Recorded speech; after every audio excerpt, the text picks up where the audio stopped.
राधा नाम लेके, हो राधा नाम लेके नाचू झूम गाओ मैं वृंदावन की गलियन में। राधा नाम लेके नाचू झूम गाओ मैं वृंदावन की गलियन में।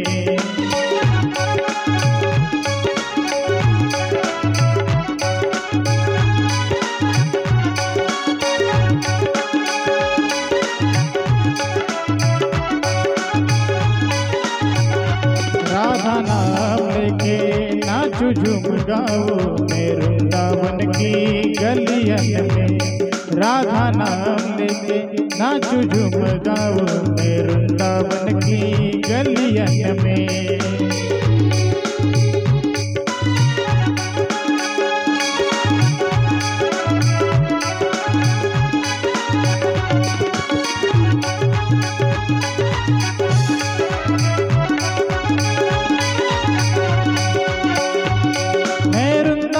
की गलियन में बरसाने की गलियन में, हो वृंदावन की गलियन में बरसाने की गलियन में। राधा नाम लेके नाचू झूम गाओ मैं वृंदावन की गलियन में। राधा नाम लेके नाचू झूम गाओ मैं वृंदावन की गलियन में।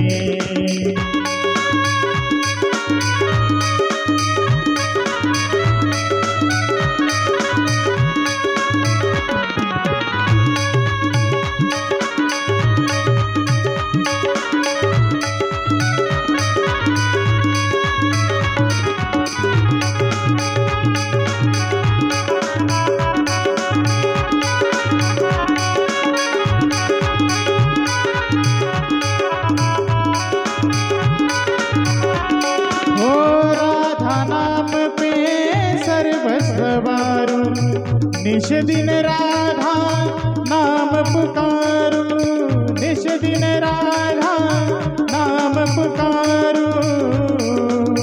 ओ कृपा श्यामा की, ओ कृपा श्यामा की हर पल मनाओ मैं वृंदावन की गलियन में। ओ राधा नाम लेके नाचू झूम गाओ मैं वृंदावन की गलियन में।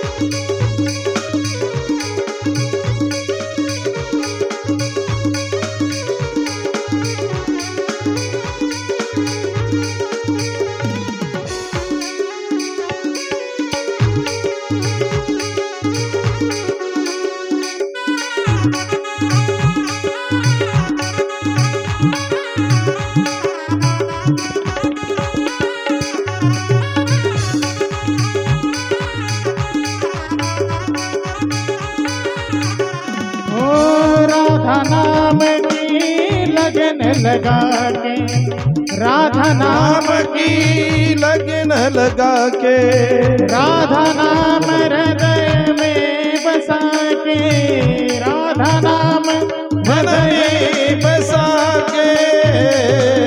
वो सुध बुध तन की बिसराओ मैं वृंदावन की गलियन में। राधा नाम लेके नाचू झूम गाओ मैं वृंदावन की गलियन में। मैं वृंदावन की गलियन में, मैं वृंदावन की गलियन में, मैं वृंदावन की गलियन में, मैं वृंदावन की गलियन में। ओ राधा नाम के, ओ राधा नाम के नाचू झूम गाओ मैं वृंदावन की गलियन में। ओ राधा नाम के नाचू झूम गाओ मैं वृंदावन की गलियन में, मैं वृंदावन की गलियन में, मैं वृंदावन की गलियन में।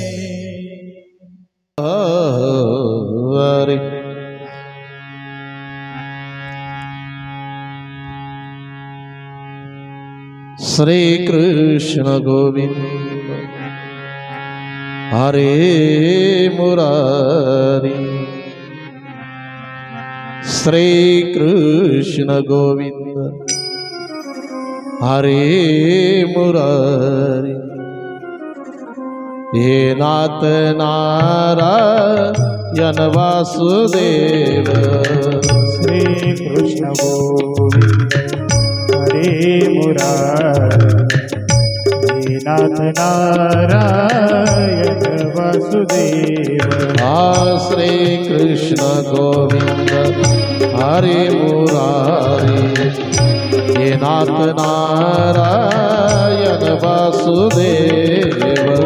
श्री कृष्ण गोविंद हरे मुरारी नाथ नारायण वासुदेव। हे नाथ नारायण वासुदेव हे नाथ नारायण वासुदेव। हे नाथ नारायण वासुदेव हे नाथ नारायण वासुदेव। हे नाथ नारायण वासुदेव हे नाथ नारायण वासुदेव। हे नाथ नारायण वासुदेव हे नाथ नारायण वासुदेव। श्री कृष्ण गोविंद हरे मुरारी हे नाथ नारायण वासुदेव। श्री कृष्ण गोविंद हरे मुरारी हे नाथ नारायण वासुदेव।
गोपाल मेरी यही प्रार्थना है। गोपाल मेरी यही प्रार्थना है। गोपाल मेरी यही प्रार्थना है। गोपाल मेरी यही प्रार्थना है। बोलो नाम राम कभी तुम्हारा। बोलो नाम कभी तुम्हारा। निष्काम हो के मैं दिन रात गाऊं हे नाथ नारायण वासुदेव। श्री कृष्ण गोविंद हरे मुरारी चला भाग्यवंतानं चला नारायण वासुदेव। श्री राम जय राम जय जय राम श्री राम जय राम जय जय राम। श्री राम जय राम जय जय राम श्री राम जय राम जय जय राम। श्री राम जय राम जय जय राम श्री राम जय राम जय जय राम। श्री राम जय राम जय जय राम श्री राम जय राम जय जय राम। श्री राम जय राम जय जय राम श्री राम जय राम जय जय राम। श्री राम जय राम जय जय राम श्री राम जय राम जय जय राम। श्री राम जय राम जय जय राम श्री राम जय राम जय जय राम। श्री राम जय राम जय जय राम श्री राम जय राम जय जय राम। श्री राम जय राम जय जय राम श्री राम जय राम जय जय राम। श्री राम जय राम जय जय राम श्री राम जय राम जय जय राम। श्री राम जय राम जय जय राम श्री राम जय राम जय जय राम। श्री राम श्रीराम जय राम जय जय राम श्रीराम जय राम जय जय राम श्रीराम जय राम जय जय राम श्रीराम जय राम जय जय राम श्रीराम जय राम जय जय राम श्रीराम जय राम जय जय राम श्रीराम जय राम जय जय राम श्रीराम जय राम जय जय राम श्रीराम जय राम जय जय राम श्रीराम जय राम जय जय राम श्रीराम जय राम जय जय राम श्रीराम जय राम जय जय राम श्रीराम जय राम जय जय राम श्रीराम जय राम जय जय राम श्रीराम जय राम जय जय राम श्रीराम जय राम जय जय राम जगदम्बा माता की जय।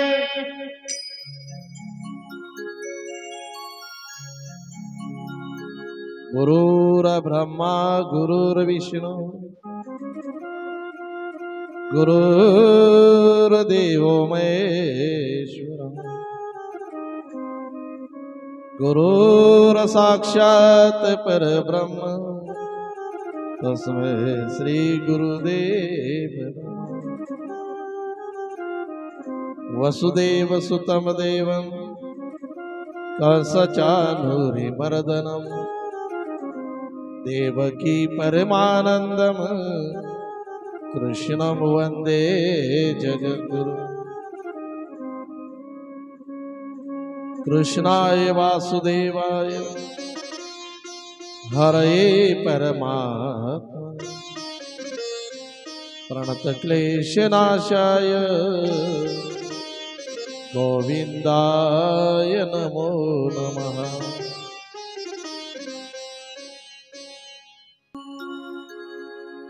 शंतनूच्या वंशामध्ये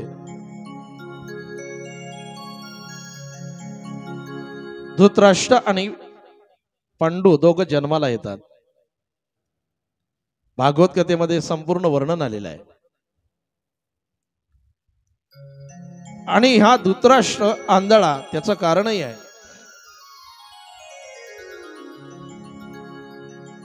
अंबा, अंबिका, अंबालिका बरं का। आणि या तिघी कन्यांना भीष्माचार्यांनी त्यांचं हरण केलं होतं। कशा करता तर त्या ठिकाणी आपल्या सुनबाया म्हणून त्या ठिकाणी आणल्या होत्या युद्धामध्ये जिंकून। प्रसंग तुम्हाला माहिती आहे।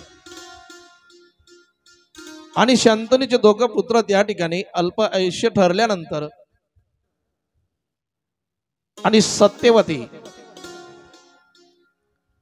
सत्यवतीने आणि व्यासांचा दावा केला त्या ठिकाणी। आणि व्यासाने सांगितलं होतं सत्यवतीला की माते जेव्हाही तू स्मरण करशील तेव्हा मी धावून येणार।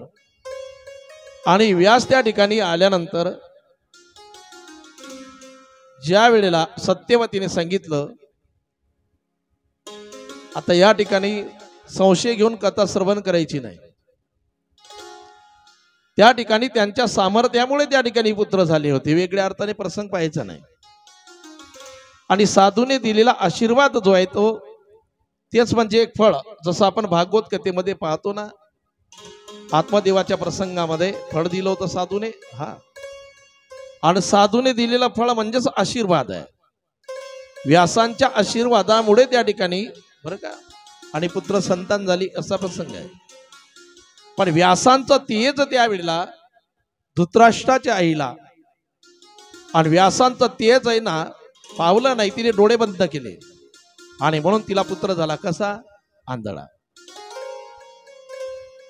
पांडू राजाची ही आई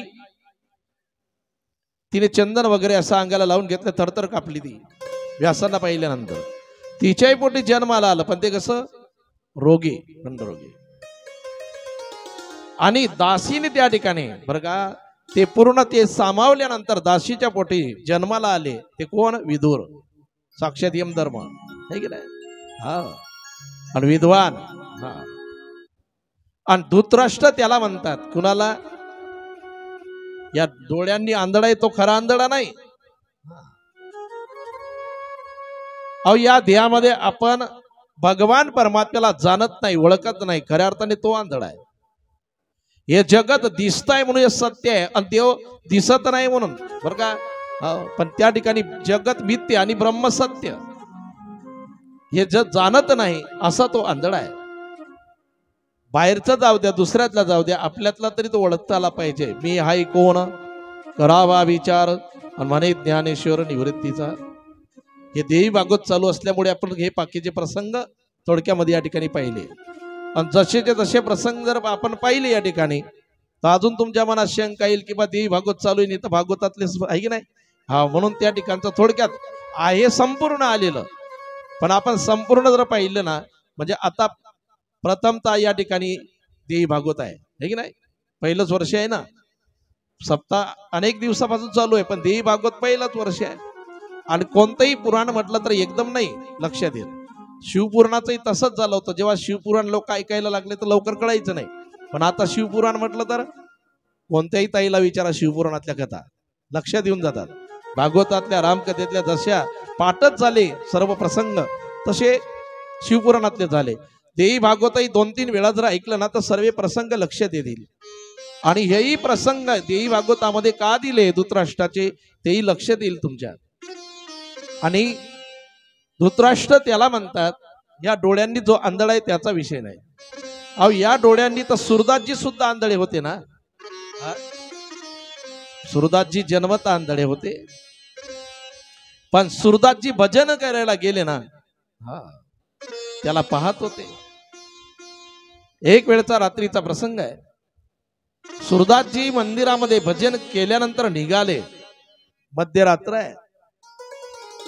सुरदासजींना काही लोकांची गरज नव्हती, देव आणि ते दोघं. आणि सुरदासजींनी भजन करायला सुरुवात केली तेव्हा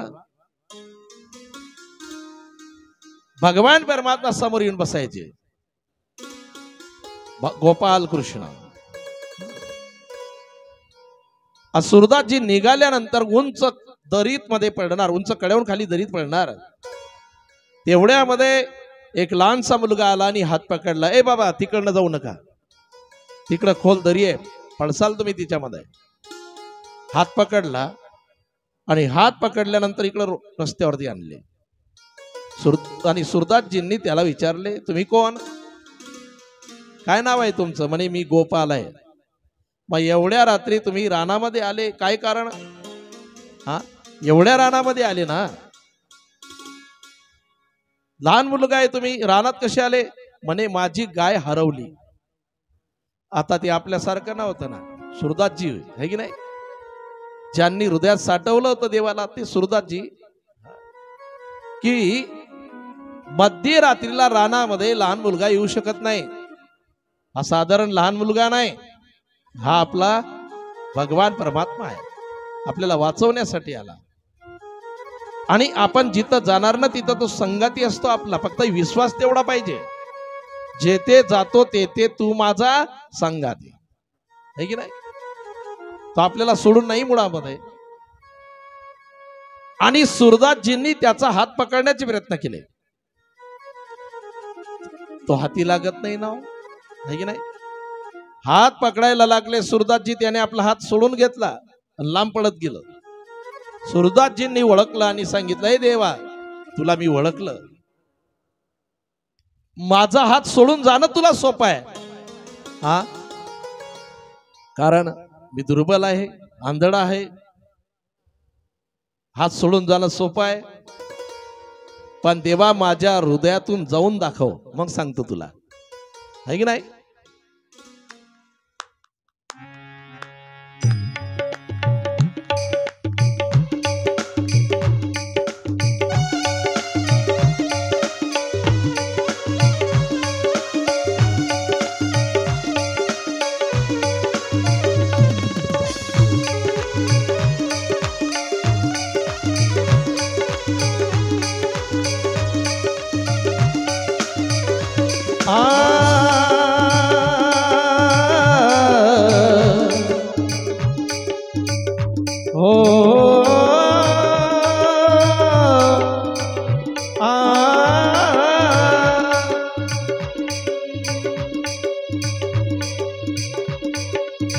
हाथ छुड़ावत जाता है दुर्बल जानत मोय। हाथ छुड़ावत जाता है दुर्बल जानत मोहे, हाथ छुड़ावत जाता है दुर्बल जानत मोहे, हाथ छुड़ावत जाता है दुर्बल जानत मोहे, हाथ छुड़ावत जाता है दुर्बल जानत मोहे। मेरे हृदय से जाए प्रभु सब लग सकौ तोय, मेरे हृदय से जाए प्रभु सब लग सकौ गातो, मेरे हृदय से जाए प्रभु सब रस गातो। हाथ छुड़ावत जात है, हाथ छुड़ावत जात है, दुर्बल जानत मोय, दुर्बल जानत मोहे। मेरे हृदय से जाए प्रभु सब लग सकौ गातो, सब लग सकौ गातो, सबल सकौ गातो।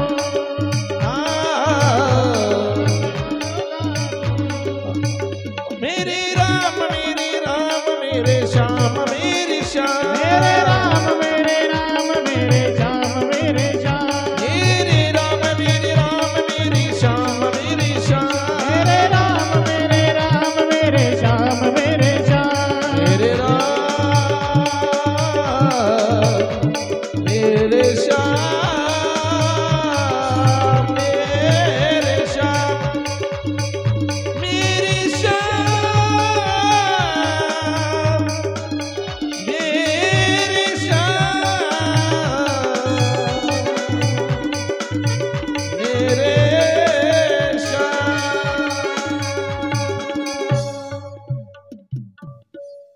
आणि सुरदासजीने सांगितलं की माझ्या हृदयातून जा देवा, मग सांगतो तुला सबलस कहू गातोय, मग समजेल की तू खरा बलवान आहे.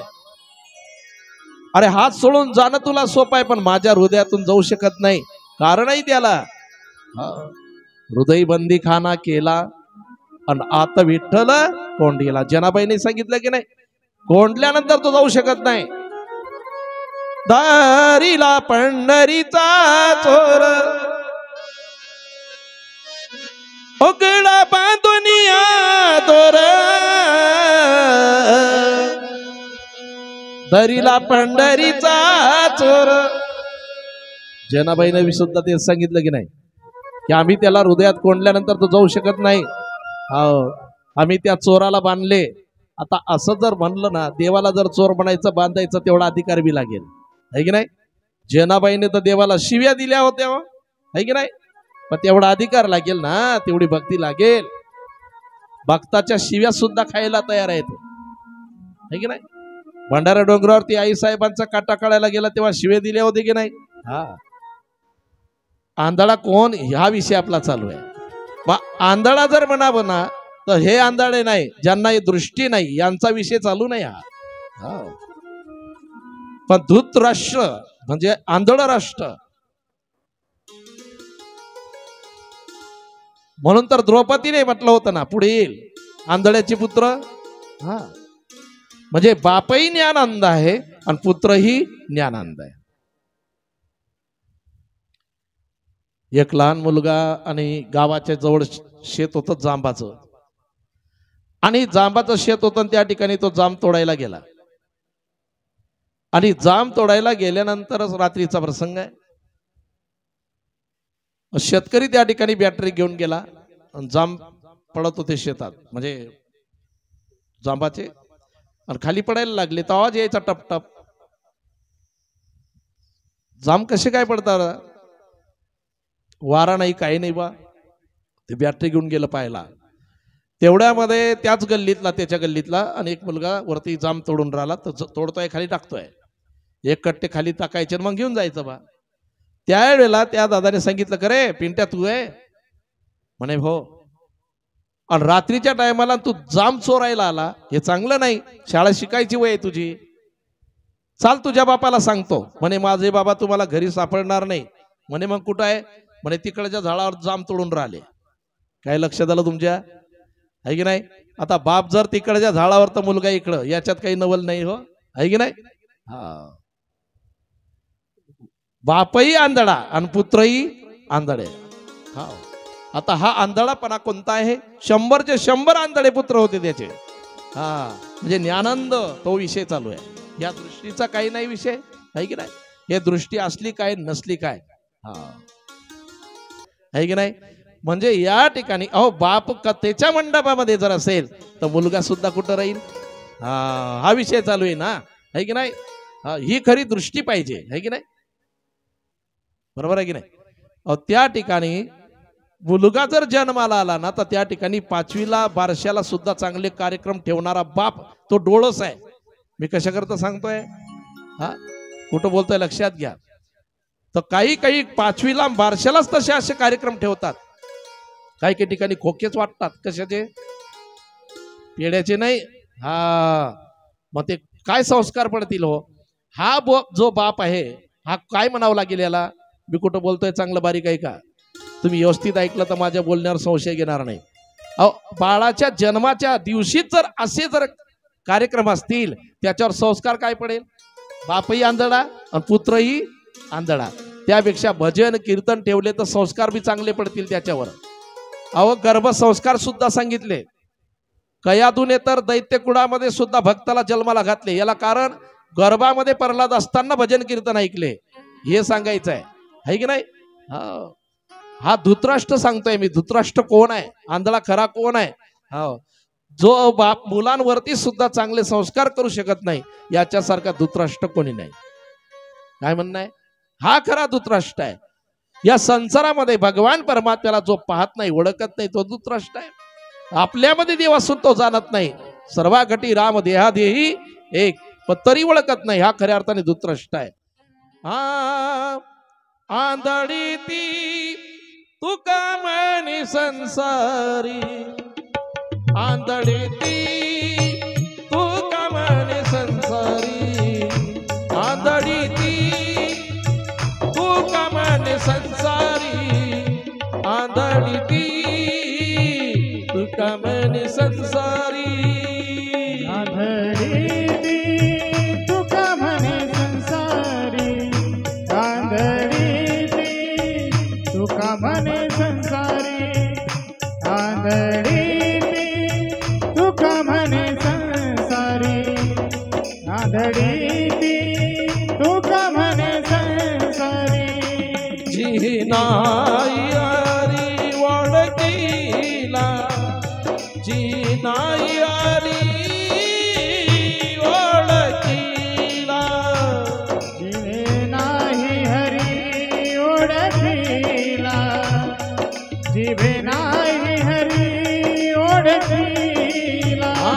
हे राम राम राम, हे राम राम राम, हे राम राम राम, हे राम राम राम, हे राम राम राम, हे राम राम राम, हे राम राम राम, हे राम राम राम, हे राम राम राम, हे राम राम राम, हे राम राम राम, हे राम राम राम, हे राम राम राम, हे राम राम राम, हे राम राम राम, हे राम राम राम. आणि परत ऐका. कोण आंधळ सांगितलं. जीही नाही हरी ओळखीला, ज्याने हरीला ओळखलं नाही तो खऱ्या अर्थाने आंधळा आहे. असा तो धृतराष्ट्र. बरं, धृतराष्ट्र आंधळा आहे. त्याची पत्नी काय नाव तिचं. गांधारी. आता गांधारी आंधळी आहे का. हा नाही. पतीने सुद्धा काय करून घेतलं, डोळ्यावर पट्टी बांधून घेतली, आहे की नाही. हा नाही काही तर तिने सुद्धा डोळ्यावर पट्टी बांधू नये. एखादा मुलगा जर काही चुका करत असेल तर तिने डोळ्यावर पट्टी बांधू नये, म्हणजे पाहून सुद्धा सहन करू नये, त्याच्या चुका झाकू नये असा त्याचा अर्थ आहे. तिने सुद्धा डोळ्यावर पट्टी बांधून घेतली. ती काय झाली, आंधळीच ना. डोळे असून सुद्धा ती आंधळी झाली. कुंती, पंडुराजाची पत्नी कोण. विनाकारण मोकळी असून सुद्धा जे गुंतते ना त्याला काय म्हणतात, कुंती. कुंती मोकळी होती म्हणजे मुक्त होती, पण किती बंधनात आली. बरं का. असे ते कुंती. आणि पंडू राजाला शापही होता बरं का. कारणही आहे. कारण मुनी आणि त्यांची पत्नी हारणाचा देह दोघींनी धारण केल्यानंतर हा आणि त्या ठिकाणी त्यांची ते क्रीडा आहे. आणि पंडू राजाने बाण मारला होता त्या मादीला, ठीक आहे. आणि त्या ठिकाणी ऋषीने शाप दिला होता की जा, जसं या क्षणाला आम्हाला तू बाण मारला ना, जेव्हा तुझ्याही मनामध्ये इच्छा होईल त्या टायमाला तुझा मृत्यू होईल. पिंजून प्रसंग पाहण्याची गरज नाही, आहे की नाही, सर्वांना माहिती आहे. आणि वक्त्यापेक्षा श्रोते किती पट हुशार असतात. म्हणून कथेमध्ये जसे शब्द आले असेल तसे सांगायची गरज नाही पडत. शाप मिळाला पंडू राजाला, म्हणून कुंतीलाही पुत्र नाही. पण पंडू राजाला कुंतीने सांगितलं की मला आणि दुर्वास ऋषींनी एक मंत्र दिलेला आहे, त्या मंत्रामुळे मला पुत्र होऊ शकतात.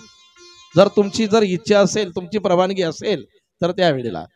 आणि पंडू राजाने तिला परवानगी दिल्यानंतर कुंतीने धर्मराजाला आणि स्मरून एक मंत्र म्हटला आणि त्या ठिकाणी युधिष्ठिराचा जन्म झाला. म्हणून त्याला एक धर्म सुद्धा नाव आहे. धर्माला स्मरून मंत्र म्हटला होता. नाव काय? युधिष्ठिर आहे. पण धर्म काय म्हणतात त्याला कारणी आहे. आणि वाईच्या स्मरणाने भीम झाला आणि इंद्राच्या स्मरणाने अर्जुन झाला. हे 3 पुत्र तिला झाले. आणि कुंतीची सवत होती, तिचं नाव होतं माद्री. आणि तिला 2 मंत्र दिले. सांगितलं 2 मंत्र तू घे, तुलाही पुत्र होतील.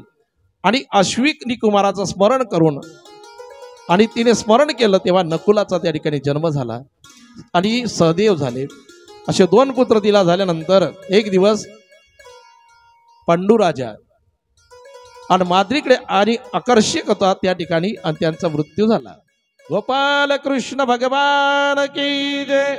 हरे राम हरे राम कृष्ण हरे कृष्ण हरे राम हरे कृष्ण हरे राम हरे कृष्ण हरे कृष्ण हरे राम हरे कृष्ण हरे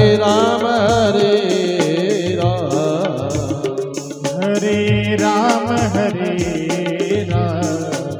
हरे राम हरे राम हरे कृष्ण हरे कृष्ण हरे राम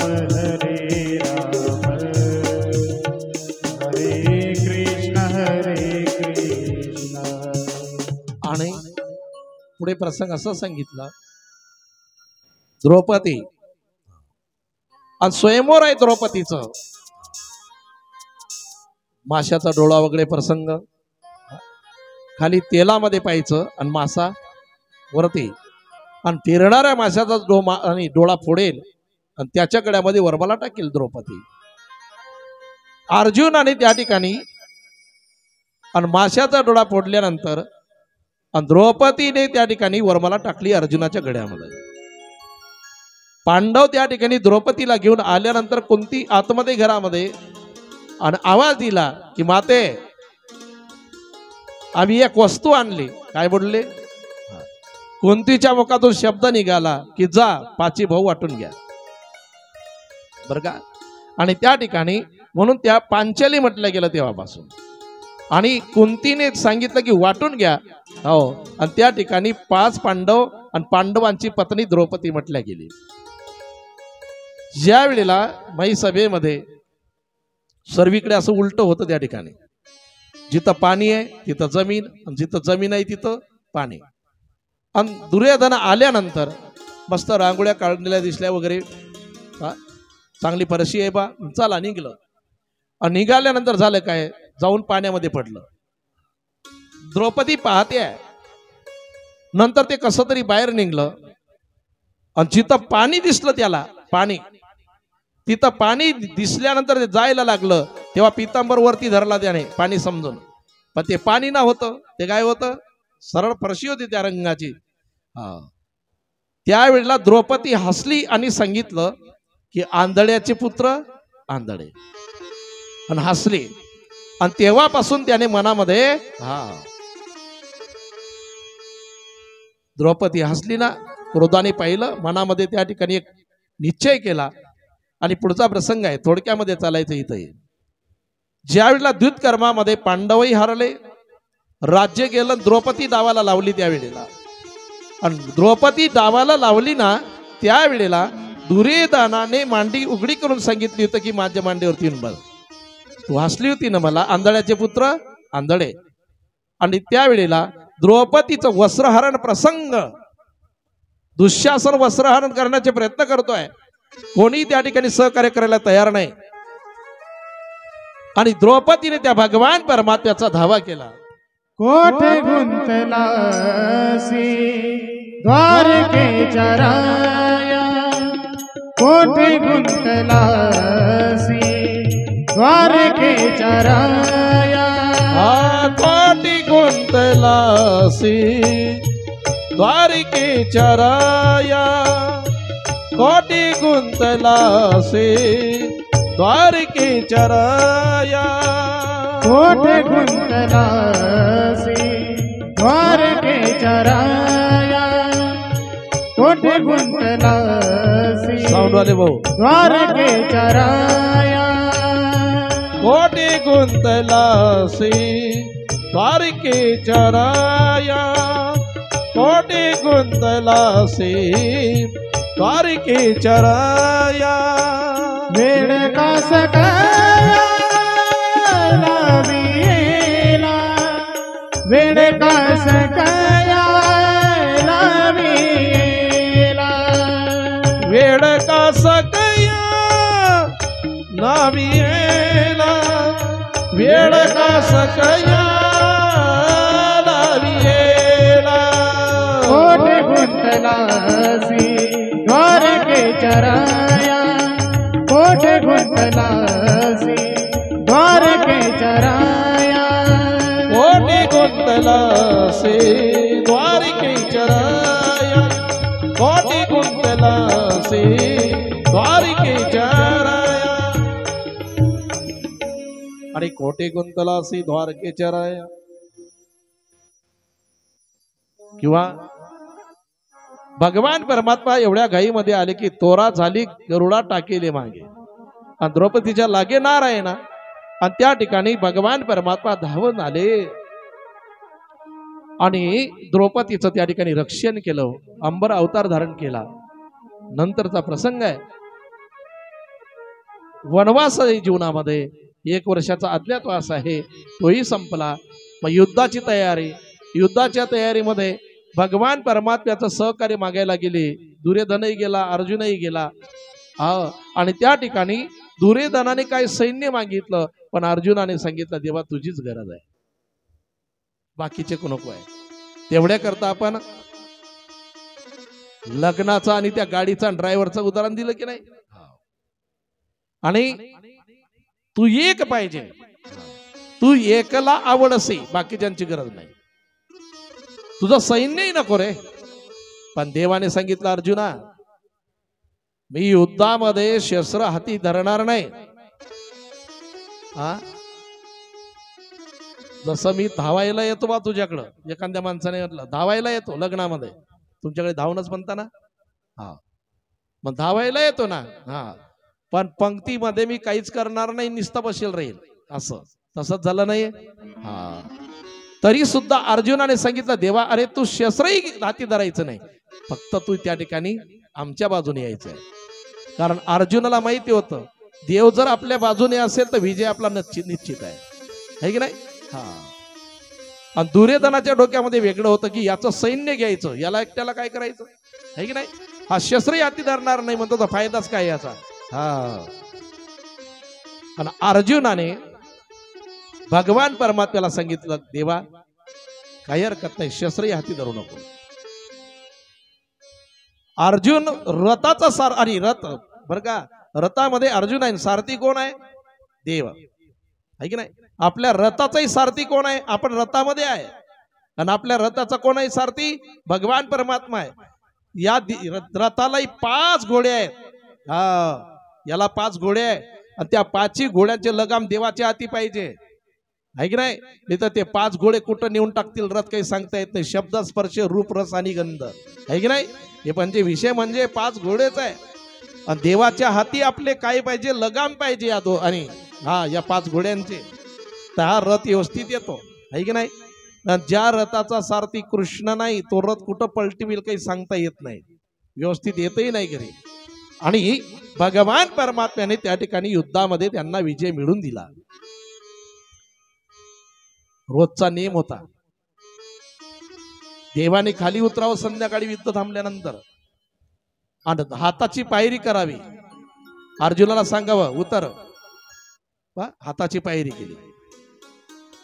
युद्ध संपल्यानंतर अर्जुन म्हणाला देवा उतरा खाली. म्हणे अर्जुन आज नाही चालणार नेम, आधी तू उतर. म्हणे का देवा? रोजचा नेम काय? आधी तुम्ही उतरतात नंतर मी उतरतो ना. अरे रोजचं वेगळं आहे, नाचचं वेगळं आहे. अर्जुन उतरायला तयार नाही, आधी तुम्ही उतरा देवा. देवाने अर्जुनाला सांगितलं अरे तू आज उतरायचं आहे आधी. ऐकत नाही, अर्जुन ढकलून दिला अर्जुनाला आणि नंतर देवाने उडी मार घेतली आणि त्या रथाचा स्फोट झाला. स्फोट झाला रथाचा आणि रथाचा जेव्हा स्फोट झाला तेव्हा अर्जुनाचे डोळे गारगोटी सारखे झाले. आता अर्जुन म्हणाला देवा हे काय? म्हणे तुला काय वाटलं समोरच्या पार्टीचे मेनाचे होते? अरे एक एकावनी बळी रे, है की नाही? अरे मी तुझ्या समोर होतो ना, म्हणून आतापर्यंत सर्व जे शस्त्र होते, जे अस्त्र होते, ज्या शक्त्या होत्या त्या वरती फिरत होत्या. माझ्यामुळे तुझं रक्षण झालं, माझ्यामुळे तुझ्या भावांचं रक्षण झालं, माझ्यामुळे तुझ्या सैन्याचं रक्षण झालं. मी समोर होतो तुमच्या. अरे तुझ्या समोर होतो असं नाही अर्जुना, अरे तुझ्या 5ही भावांच्या मी समोर होतो. तुला दिसायचो, त्यांना दिसायचं नाही. आणि या ठिकाणी सर्व शक्त्यावरती फिरत होत्या आणि मी समोर असल्यामुळे त्या चालून आले नाही तुझ्यावरती. आणि आता रथ मी सोडल्यानंतर सर्व एकत्रित आल्यानं आदळल्या रथावरती, म्हणून स्फोट झाला. भगवान परमात्म्याने रक्षण केलं. समोर उभं राहून द्रौपदीचं रक्षण केलं, मागे उभं राहून.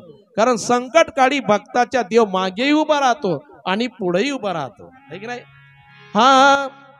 निर्वाणी गोविंद असे मागे पुढे, निर्वाणी गोविंद असे मागे पुढे, निर्वाणी गोविंद असे मागे पुढे, निर्वाणी गोविंद असे मागे पुढे, निर्वाणी गोविंद असे मागे पुढे, निर्वाणी गोविंद असे मागे पुढे, निर्वाणी गोविंद असे मागे पुढे, निर्वाणी गोविंद असे मागे पुढे. काहीच साकडे पडणे दी, काहीच साकडे पडणे दी, काहीच साकडे पडणे दी, काहीच साकडे पडणे दी, काहीच साकडे पडणे दी, काहीच साकडे पडणे दी, काहीच साकडे पडणे दी.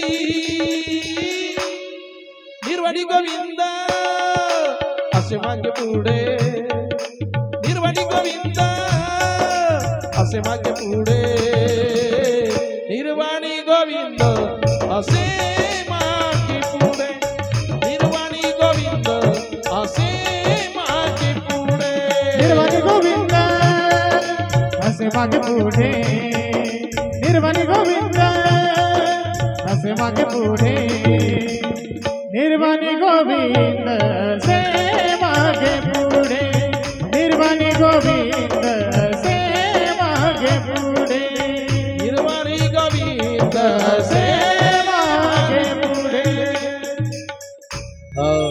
निर्वाणी गोविंद असे मागे पुढे, काहीच साकडे पडू नेदी. कारण आहे त्याला, विषय तो त्यांचा झाला नारायण. आणि भगवान परमात्म्याने त्यांचं रक्षण केलं.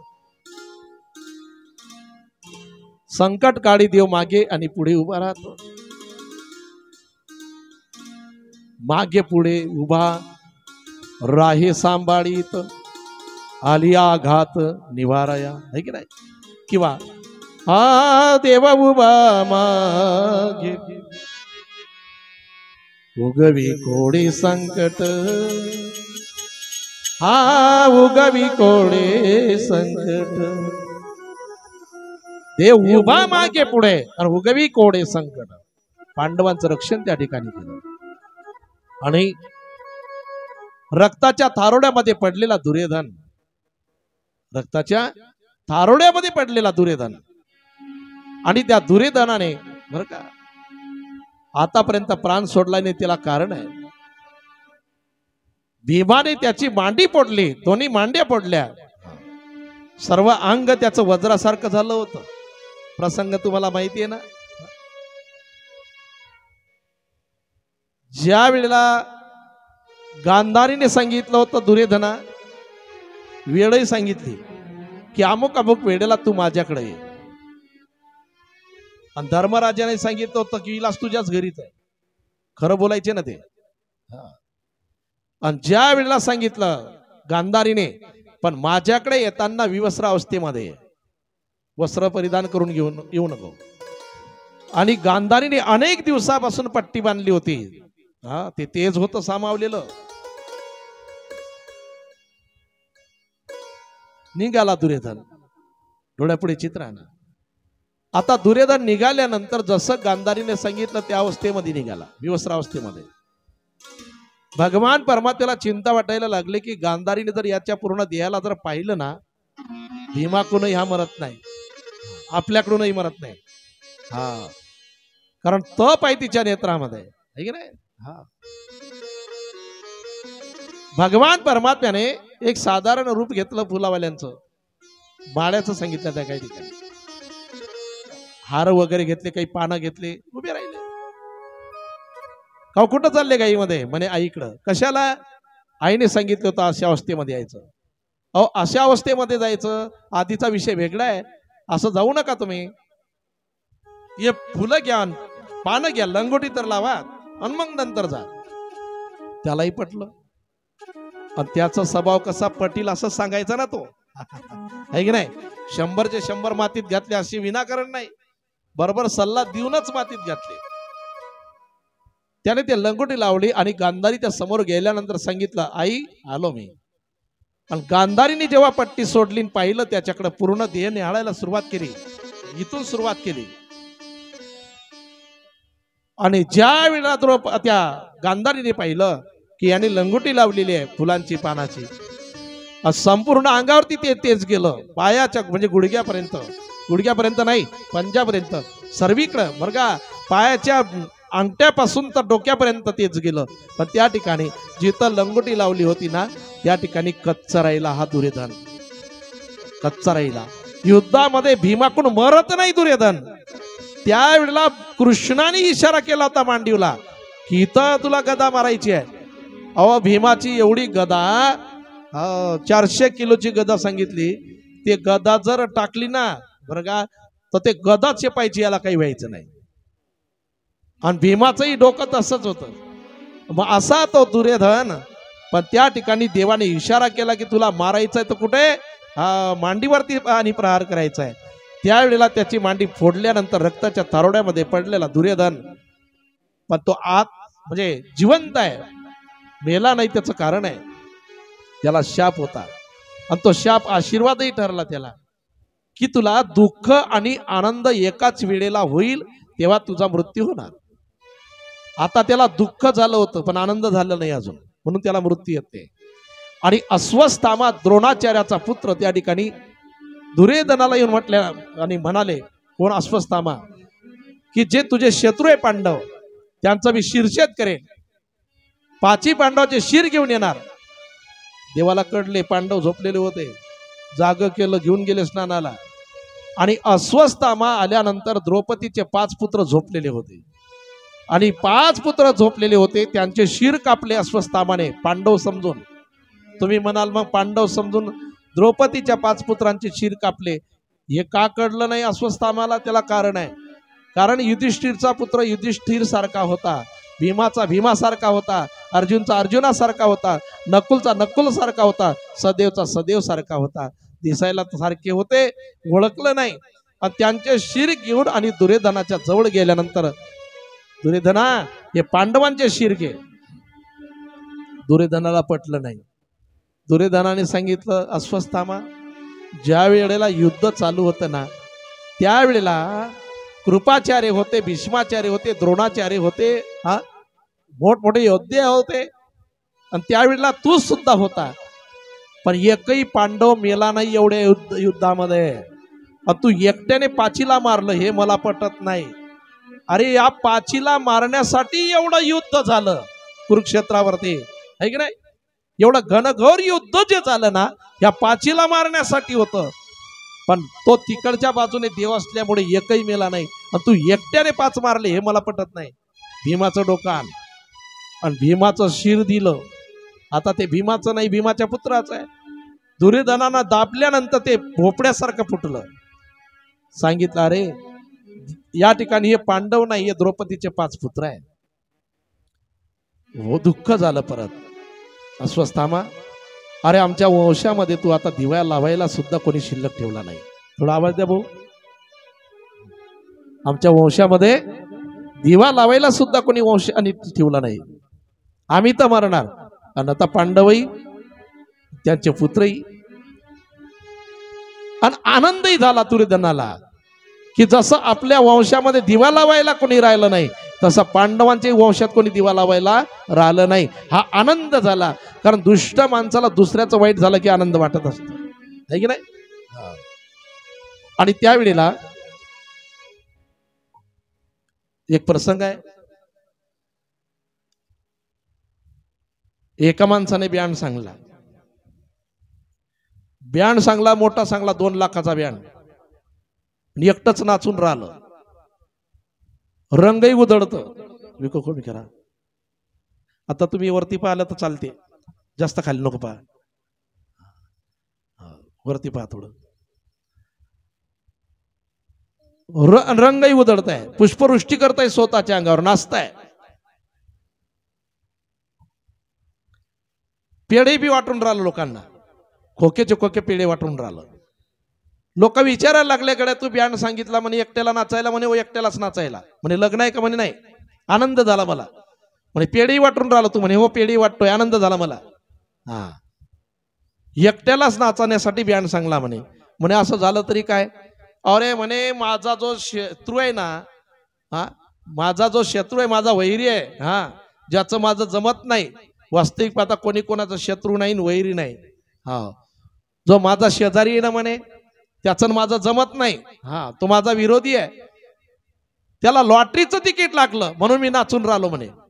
लोक म्हणाले गड्या लॉटरीचं त्याला तिकीट लागलं? म्हणे हो 3 कोटीचं लागलं. मग तो 3 कोटीचं लॉटरीचं तिकीट त्याला लागलं, ज्याचं तुझं जमत नाही त्याला. हा, आणि तो विरोधी आहे म्हणतो ना तुझा. म्हणे हो माझा शत्रू आहे तो. मग त्याला 3 कोटीचं तिकीट लागलं, तरी तू नाचतोय, ब्याण सांगून नाचून राहिला, हे कसं काय? अरे म्हणे 3 कोटीचं तिकीट लागलं म्हणून नाही नाचत मी, त्याचं 3 कोटी रुपयाचं तिकीट हरवलं म्हणून ब्याण सांगून नाचून राहिलो. काय लक्षात आलं तुमच्या? हा, आहे की नाही? हा, म्हणजे आपले इतके खर्च होऊन राहिले, हे गेलं गुगळं. चला, तसं दुर्योधनात झालं ना. दुर्योधनाचा पूर्ण वंश संपला, तोही संपला. एवढं दुःख त्याच्या जीवनामध्ये आलं, पण तरी तो मरताना आनंदी होतो की यांचंही त्या ठिकाणी आता दिवा लावायला कोणी नाही. आणि त्यावेळेला प्राण सोडला त्याने. दुःख आणि आनंद एकाच वेळेला झालं, आणि प्राण सोडला दुर्योधनाने. आणि नंतर दुर्योधनाने बरं का प्राण सोडल्यानंतर प्रसंग आहे, द्रौपदी आक्रोश करून रडते. एखाद्या आईचा मुलगा, एकुलता एक मुलगा बरं का, आणि गेल्यानंतर त्या आईची काय अवस्था होते.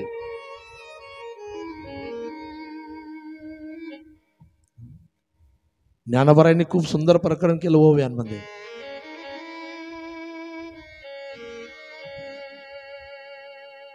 आणि एखाद्या वेळेला तुम्हाला पाहून घेऊ बरं का. किंवा कीर्तन बी करणं आहे आपल्याला एक दिवस, काल्याचं कीर्तन नाही तबामध्ये कीर्तन करणं आहे ना, बरं होईन ना, कीर्तनाची दक्षिणा भेटेल, आहे की नाही बाबा. आणि त्या ठिकाणी द्रौपदी आक्रोश करून रडते. एखाद्या आईचा मुलगा जर बाहेर कुठं शिकायला असेल, नोकरीला असेल, तर त्या आईची अवस्था काय होते. मुलगा वाटी लावल्यानंतर ते दिवसभर पाणी सुद्धा पित नाही. मुलाला समजून सांगते वाटी लावताना की बाळा व्यवस्थित जा, वेळेवर पाणी पियत जा, वेळेवर जेवण करत जा, चांगल्या संगतीमध्ये राहा, रात्रीला बाहेर फिरायचं नाही. मुलाला समजून सांगते आणि तो मुलगा वाटी लावल्यानंतर ते आई रडते दिवसभर, जेवण करत नाही, पाणी सुद्धा पित नाही. तिचा मुलगा तरी कधीतरी घरी येणार आहे बरं का, पण तरी सुद्धा त्या आईचं लक्ष लागत नाही. मग द्रौपदीचे 5 पुत्र आणि अस्वस्थामाने 5 पुत्रांचा त्या ठिकाणी वध केल्यानंतर आणि काय अवस्था असेल द्रौपदीची, आक्रोश करून रडते. अर्जुनाने सांगितलं चिंता करू नको, मी त्याला बंदिस्त करेल आणि तुझ्या समोर आणेल. अर्जुनाने अस्वस्थामाला बंदिस्त केलं आणि द्रौपदीच्या समोर आणलं. त्यावेळेला भगवान परमात्मा म्हणतात, अर्जुना याला जिवंत सोडू नको. द्रौपदीने सांगितलं याला मारायचं नाही, हा तुमचा गुरु बंधू आहे. याच्या वडिलांनी धनुर्विद्या ही त्या पुत्राला सांगितलेली, पण तुम्हाला विद्या दिली आहे की नाही. म्हणजे पुत्राला जे ज्ञान दिलं नाही ते ज्ञान तुम्हाला दिलं, ती विद्या तुम्हाला दिली, मारू नका. हा गुरु बंधू आहे. आणि त्यामध्ये जसं माझ्या पुत्रांचं मरणाचं दुःख मला आहे, तसं याच्याही मरणाचं दुःख याच्या आईला होईल. कृपी, अस्वस्थामाच्या आईचं नाव कृपी आहे, कृपाचार्याची बहीण, तिलाही तेवढं दुःख होईल ना, सोडून द्या, त्याला मारू नका. आणि मोठ्याचं अंतकरण शेवटी मोठंच असते.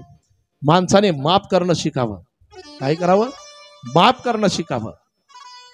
आपल्याला जर एखाद्याची लात लागली तर आपण रागाने पाहतो त्याच्याकडं, पण या धरती मातेला दिवसातून किती लाता मारतो आपण, कधी रागावली नाही. एखाद्या वृक्षाला जर त्या ठिकाणी दगड मारलेला मुलांनी, वृक्ष राग नाही भरत, क्रोधही करत नाही, उलट दगड ज्याने मारला त्याला 2 फळं बक्षीस देतो, है की नाही. जैसा आम का पेड़ वैसा संत काहित, नीचे से मारे पत्थर तो ऊपर से फल देत.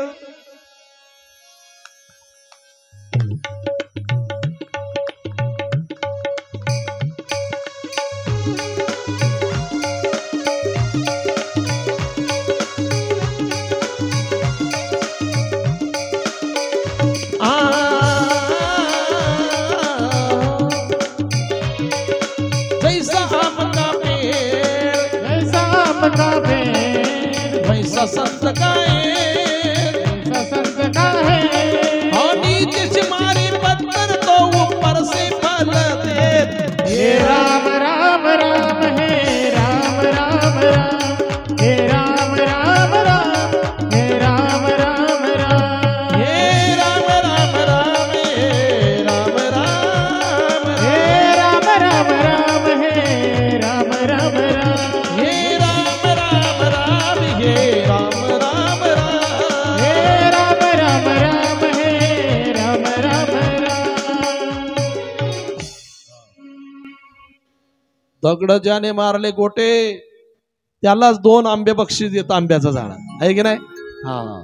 तसं संत आहे, जे शेणायला गेले ना त्यांनाच आशीर्वाद दिला, आहे की नाही. जे अंगावर थुकले त्यांनाच प्रसाद दिन मुक्त केलं. संजीव जाऊ नका. गोपाल कृष्ण भगवान. फोन आला कुणाचा, फोन आला, फोन साऊंडवाल्या दादाला बी 2 फोन आले, मला बी 2 येऊन गेले, मलाही 2 आले. बोलू आता नंतर, पण नंबर कोणाचा काही माहिती नाही, कार्यक्रमाचाच असेल बरं का. सकाळी 2 वेळा फोन आले अजिंठ्याच्या कार्यक्रमाचं, 21 पासून सप्ताह आहे. आता तुम्हाला नेला असता तिकडे, पण ते लांब पडतं तुम्हाला बरं का. असं आणि ते जवळचं बाक नक्कीच आहे, यांनी फोन केला होता ते तुम्हाला बरं का, यानं जमिनीत जवळचा आहे. असो, सुंदर स्वभाव आहे भाऊचा. त्यांनाही फोन आला की तिकडे जाणं पडते, पडत इथं ऐकू येत नाही ना, आहे की नाही. काय चालू आहे आपलं, दगड मारणाऱ्याला सुद्धा आरुक्ष काय करतो, साळभाऊ 2 फळं बक्षीस देतो, आहे की नाही. संतही तसेच आहे, जे शेडायला गेले, जे तुकले त्यांनाही आशीर्वाद देऊन मुक्त केलं. तसं मोठ्यांचं अंतकरण हे मोठं असते. सूर्य तापतोय, तापून राहिला ना सूर्य, आता किती तापतोय ना, आपल्याला राग येतो की नाही आता त्याचा, आपल्याला सर्वांना का किती तपतोय बा, आता किती क्रोधायमान आहे. पण एक लक्षात घ्या ना,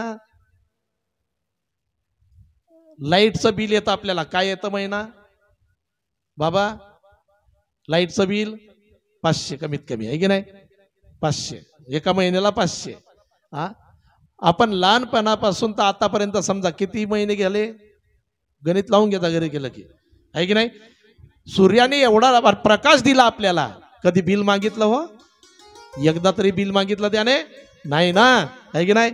एवढाच नाही, सूरज जब गर्मी करे तो बरसन की आस, सूर्य तापल्यानंतर संत म्हणतात पाऊस पडतो. हा गुण चांगला आहे की नाही.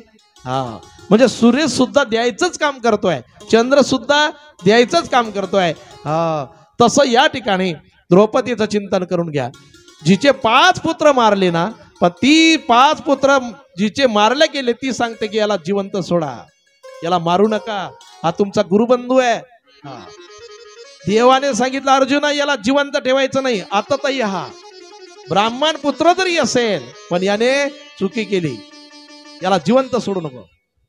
अर्जुनालाही विचार आला की आता द्रौपदी म्हणते मारायचं नाही, आणि देव म्हणतात सोडायचं नाही. पण वाईट काम करायचं जर सांगणारा देव असेल तर त्याचं नाही ऐकायचं, हे शास्त्र सांगते.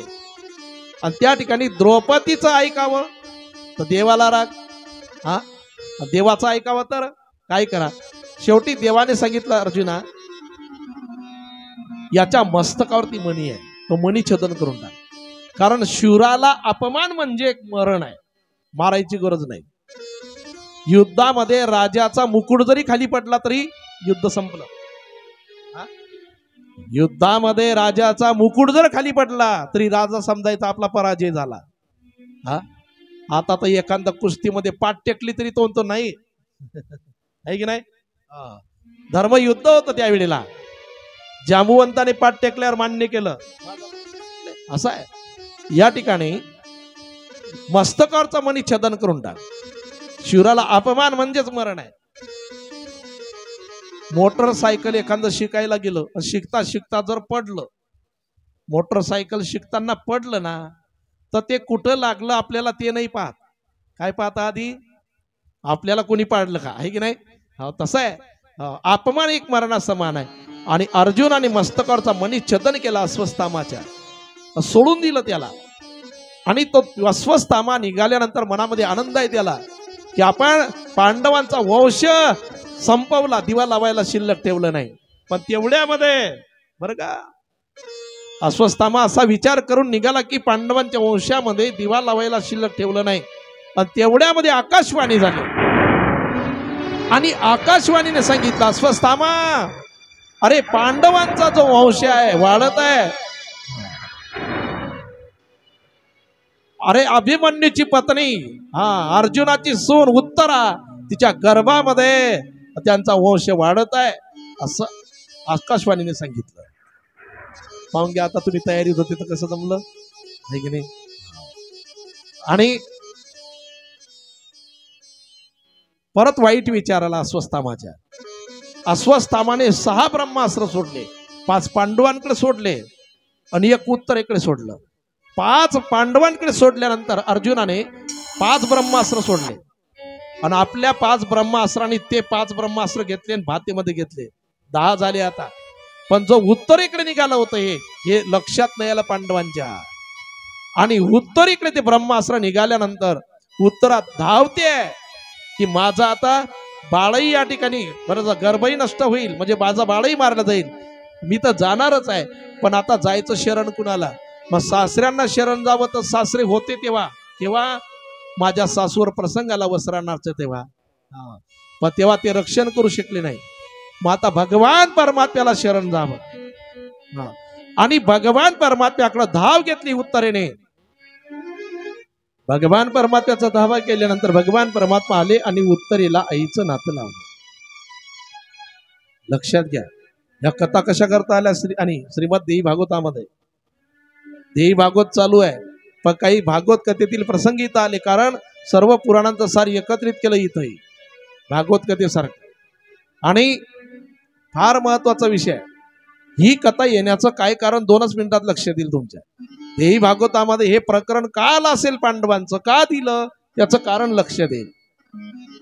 श्रीमद भागवत कथेमध्ये जसं प्रारंभी पांडवांचं चरित्र सांगितलं, तसं श्रीमद देवी भागवतामध्ये सुद्धा पांडवांचं चरित्र का आलं हे लगेच लक्ष देईल तुमच्या. आणि कोणी झोपलं तर नाही पण अजून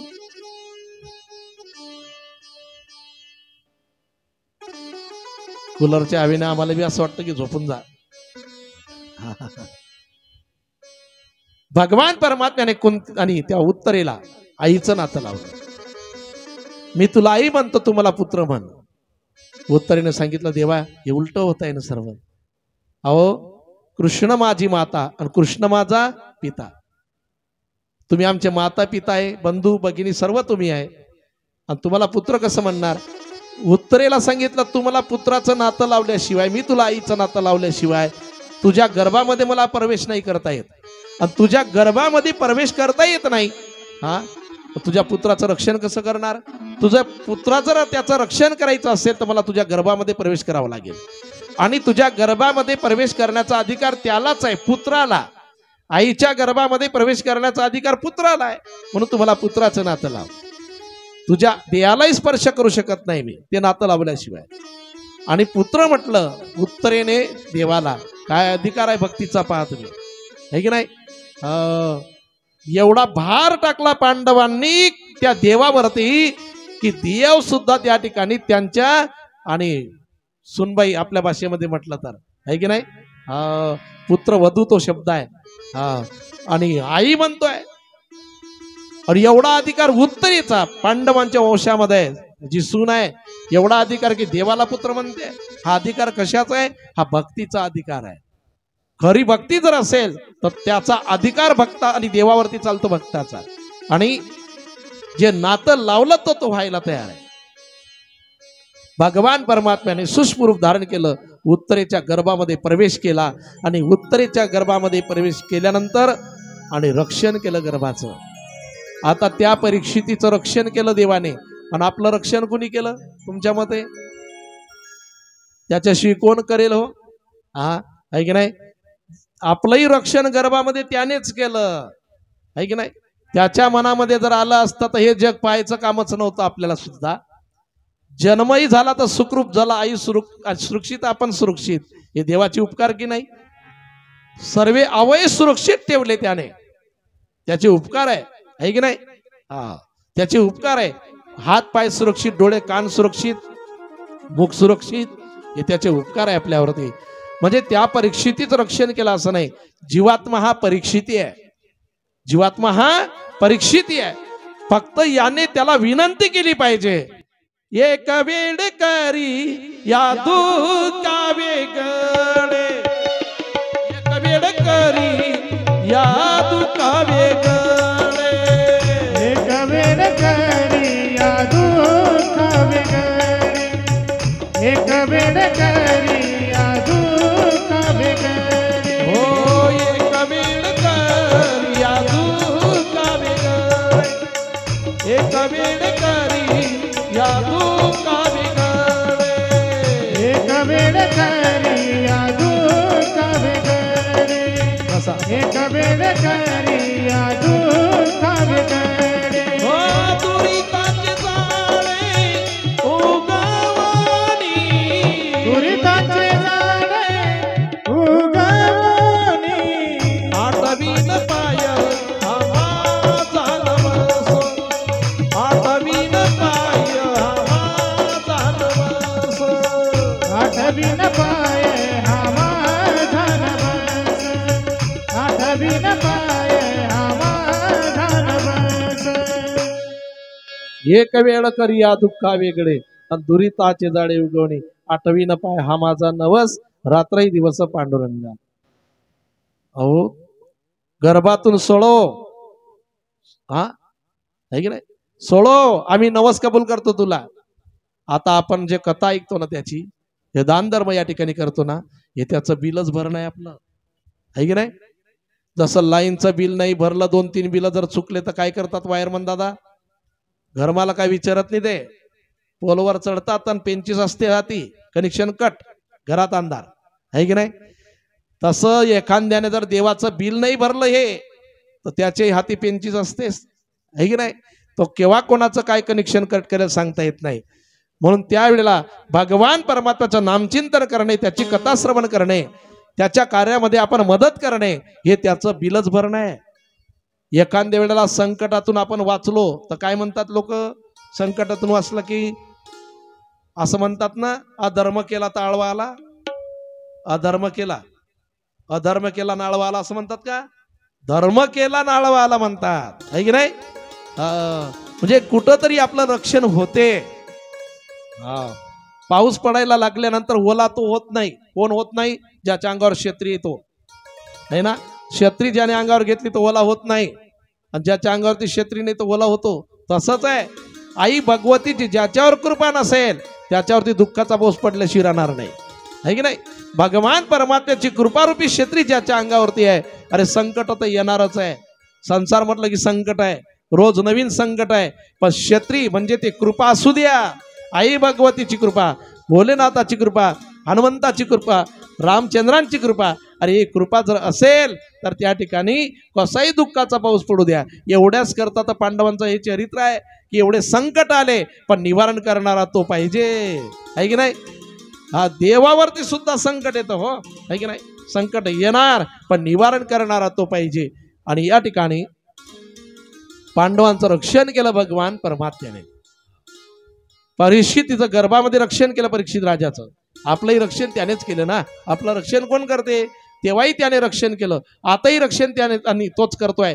पण एक करावं लागेल, आपण त्याला नवस कबूल केलेला आहे की 8वीन पाय हा माझा नवस. तुझे पाय आम्ही आठवणार, तुझ्या पायाचं आम्ही चिंतन करणार, म्हणजे तुझं नाम आम्ही विसरणार नाही. गुण गाईन आवडी, याची माझी, याची दान दे गा देवा, तुझा विसरण. मग त्या ठिकाणी आम्ही तुझं नामचिंतन करणार, बाकीच्या गोष्टींची आम्हाला गरज नाही. अरे या ठिकाणी पांडवांनी त्याच्यावरती भार टाकला होता म्हणून रक्षण केलं. आणि नंतर पुढे परीक्षित राजा जन्म झाल्यानंतर भीष्माचार्याचा, बरं का, शरपंजरी पडलेले भीष्माचार्य, तो एक प्रसंग आहे. भगवान परमात्म्याची भेट घेण्यासाठी त्या ठिकाणी ते त्याग करत नाही भीष्माचार्य. हे कारण आहे की पाप्यातला पापी जर शेवटच्या टायमाला म्हणतो की माझ्या मुखात देवाचं नाव आलं पाहिजे, मला त्याचं दर्शन झालं पाहिजे, मग मी जीवनात कोणतीही चूक जर नाही केली, मग मी त्याला पाहिल्याशिवाय माझा देह कसा सोडायचा. म्हणून भीष्माचार्य देवाला पाहिल्याशिवाय देह सोडत नाही. आणि देवाच्या ठिकाणी त्या भीष्माचार्याने सांगितलं की देवा, माझी एक कन्या आहे, तिचा स्वीकार करा. सर्व पाहायला लागले की ब्रह्मचारी होते, कन्या कोणती आहे, तर भीष्माचार्यांनी सांगितलं की माझी जे बुद्धी आहे ना, त्या बुद्धीचा स्वीकार तुम्ही करा, ही कन्या. आणि नंतर पुढे भीष्माचार्यांनी सांगितलं देवा, 100 जन्म मी कोणतीच चूक केली नाही, हे मला आठवते. 100 जन्म मी कोणतीही चूक केली नाही, तरी सुद्धा मला हे दुःख का भोगावं लागले. 100 जन्म मला आठवतात. देवाने एक सुटिकच टाकून दिली भीष्माचार्याची. 100 जन्म तुम्हाला आठवतात, पण त्याच्या आधीचा जो जन्म आहे ना, त्या जन्मात तुम्ही चूक केलेली आहे. बालपणामध्ये एक सरडा वाटेमध्ये पडलेला होता.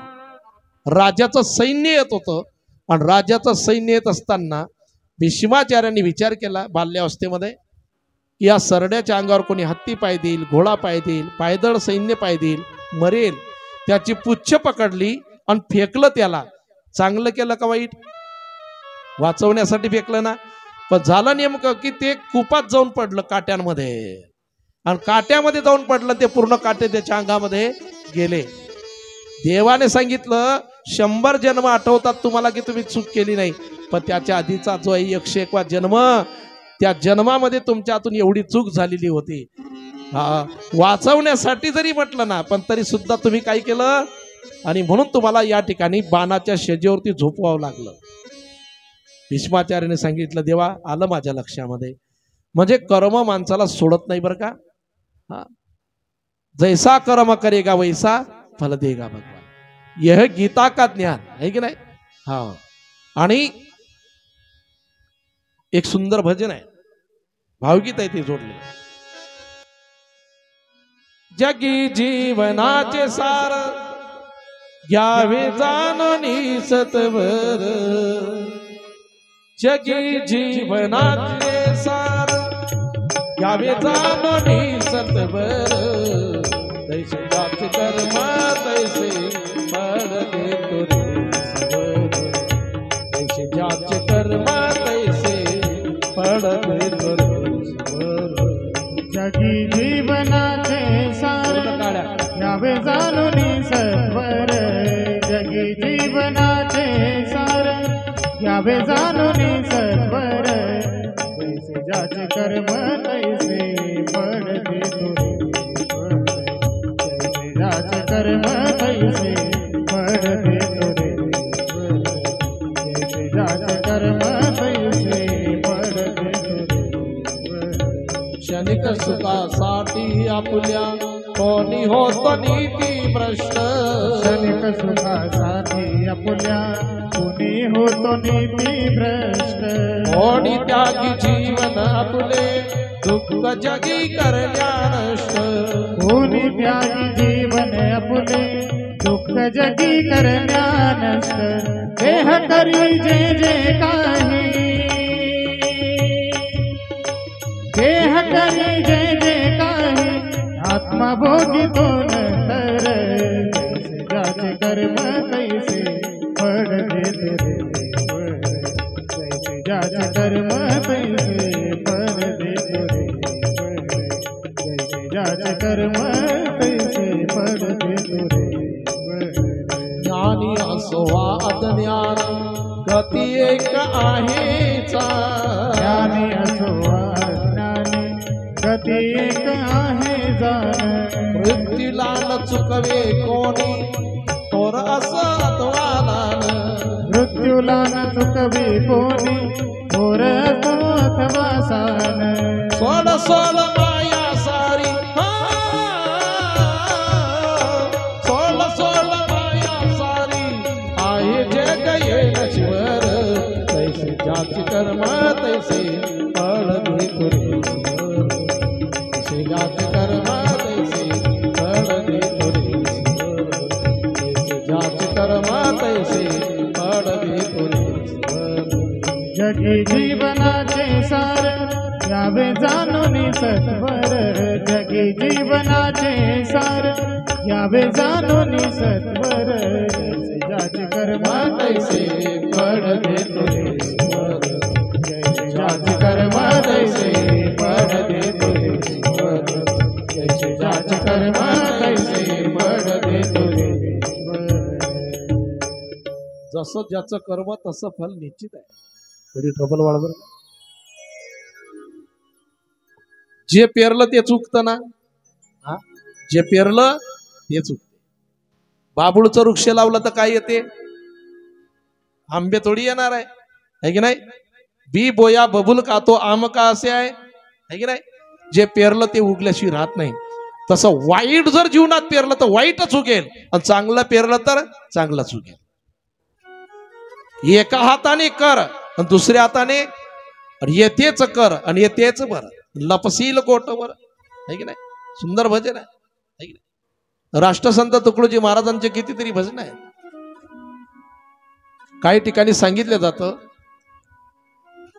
की एखाद्याचे जर पैसे जरी बुडवले तरी त्याच्या घरी बैल व्हावं लागते आणि फेडावे लागते. बरोबर आहे की नाही. कर्म आहे ते सोडत नाही. असे कितीतरी प्रसंग आहेत बरं का. आता आपण सांगायला गेलो तर मग 2 दिवस बी संपणार नाही, एवढी उदाहरणं आहेत आहे की नाही. पण भीष्माचार्याला जर चुकलं नाही तर आपल्याला चुकेल का. हे कोणा करताय आता चिंतन, हे आपल्या करताय, भीष्माचार्या करता नाही. आहे की नाही. भीष्माचार्याचं चरित्र हे होऊन गेलं, आपण फक्त श्रवण करायचं आता. पण त्याच्यामध्ये शिकायचं की भीष्माचार्याला 100 जन्म आठवायचे, चूक केली नाही. त्याच्या आधीची चूक, पण तरी सुद्धा ती जीवनामध्ये भोगावी लागली. एक काल विषय झाला आपला गंधमादन ऋषींचा. त्यांच्या अंगाला पूर्ण रोग झालेला होता, अंगातून दुर्गंध येत होते, सर्व रक्त आणि पू वाहत होते. आणि ज्या वेळेला प्रभू रामचंद्र लक्ष्मण भेटायला आले तर त्यांनी ते पाठीखाली झाकलं. पूर्ण रोग तो आहे ना देहाचा, तो सर्व काढला त्यांनी योग सामर्थ्याने, आणि एका पाठीखाली झाकून ठेवला आणि दिव्य देह धारण केला. दिव्य देह धारण केला. राम लक्ष्मण भेटायला आले तेव्हा लक्ष्मणाचं तिकडेच जायचं लक्ष. इकडं चर्चा चालू आहे पण लक्ष्मणाचं तिकडेच लक्ष जायचं. तिकडं कारण त्या पाठीवरती माश्या गणगण करायच्या. लक्ष्मणाने विचारलं याच्याकडे काय झाकलेलं आहे. त्यावेळेला ऋषींनी सांगितलं की याच्या खाली जे आहेत ना हे माझं पाप आहे बरं का, हे माझी चूक झाकलेली आहे मी याच्यामध्ये. रामचंद्रांनी सांगितलं तुम्हाला मी जसा तुम्ही देह धारण केला आता असाच रोग मुक्त करतो मी तुम्हाला. तेव्हा महाराजांनी सांगितलं नाही, आता जरी तुम्ही मला रोग मुक्त केलं तरी मला पुढच्या जन्मामध्ये हे भोगावं लागणार आहे. मग रोग हा भोगून संपवावा आहे की नाही. घरातले उंदर जाण्यात समाधान आहे का थांबवण्यात.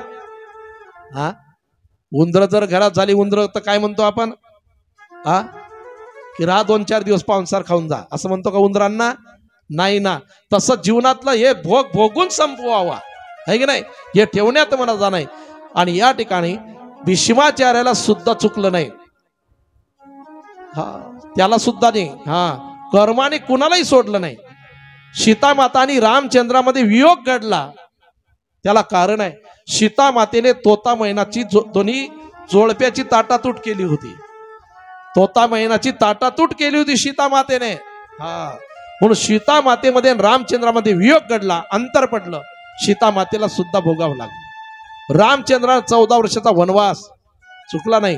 दशरथ राजांनाही प्रसंग चुकला नाही बरं असो. आणि भीष्माचार्य नंतर देवाचं दर्शन घेतात, देह त्यागतात. नंतर भगवान परमात्मा सर्वांचा निरोप घेतात. सर्वांना सांगितलं कुणाची काही इच्छा असेल तर मागून घ्या. त्यावेळेला कुंती मातेने मागितलं, कृष्णाय वासुदेवाय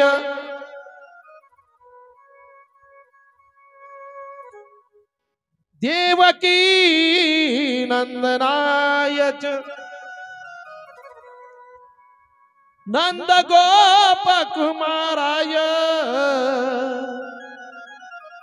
गोविंदाय नमो नमः. आणि नंतर पुढे भगवान परमात्म्याचा निरोप घेतला.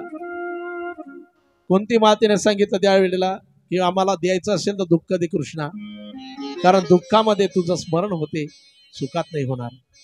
जीवनामध्ये सुख आलं की देवाचा विसर पडतो माणसाला, आणि दुःख आलं की अंगाला आला ताप की देव माझा बाप आहे की नाही, आणि अंगाचा गेला ताप की विसर पडतो ना. तसं दुःख ती जीवनामध्ये तुझा विसर पडणार नाही आम्हाला. आता दुःख जरी कोणती मातेने मागितलं तर सुखच मागितलं, देवाला मागितलं म्हणजे देव म्हणजे सुख. आणि नंतर भगवान परमात्मा निघून गेले. त्यानंतर बरेच दिवस झाले भगवान परमात्मा गेले. अर्जुनाला पाठवलं युधिष्ठिराने, जा भगवान परमात्मा त्यांचा निरोप घेऊन ये. अर्जुन भगवान परमात्म्याला त्या ठिकाणी भेटण्यासाठी गेले. तेव्हा भगवान परमात्मा निजधामाला गेले होते. अर्जुन तिथून निघाले थकलेल्या पावलाने, तर अर्जुनाला मध्ये चोर भेटले आणि चोराने लुटला अर्जुनाला. प्रसंग लक्षात घ्या, प्रसंग संपला नाही, या 2 शब्दात नाही संपन प्रसंग. चोरांनी अर्जुनाला लुटले, त्याचा धनुष्यही घेतला, त्याचा भाताही घेतला आणि त्याचे बाणही घेतले. त्याला मारलं सुद्धा. आता ज्या अर्जुनाने मोठमोठे योद्धे मारले, युद्धामध्ये मोठमोठे दैत्य मारले, आणि तो अर्जुन साध्या चोरांकडून पराजय, याला कारण काय? सोपं कारण आहे. ज्या वेळेला अर्जुन आले ना, पांडवांना सुद्धा कळलं युधिष्ठिराने सांगितलं, अर्जुना अरे युद्धामध्ये तू विजय मिळवला असेल, आम्ही विजय मिळवला असेल, वनवासामध्ये मोठमोठे दैत्य आपल्याला भेटले, आपण मारलं असेल, आपण एकालाही मारलं नाही, जेवढे मारले तेवढे त्याने मारले होते. अरे तो आपल्याला सोडून गेल्यामुळे अरे चोराने सुद्धा तुला लुटलं. म्हणजे एक लक्षात घ्या, देवाशिवाय पांडवांचंही भागलं नाही. एवढा धनुर्धारी अर्जुन जरी असेल, पण अर्जुनाचं सुद्धा त्या ठिकाणी बरं का देवाशिवाय काहीच चालत नाही, शक्तिहीन झाला अर्जुन, म्हणून तो महत्वाचा आहे. आणि नंतर महापंताला निघून गेले.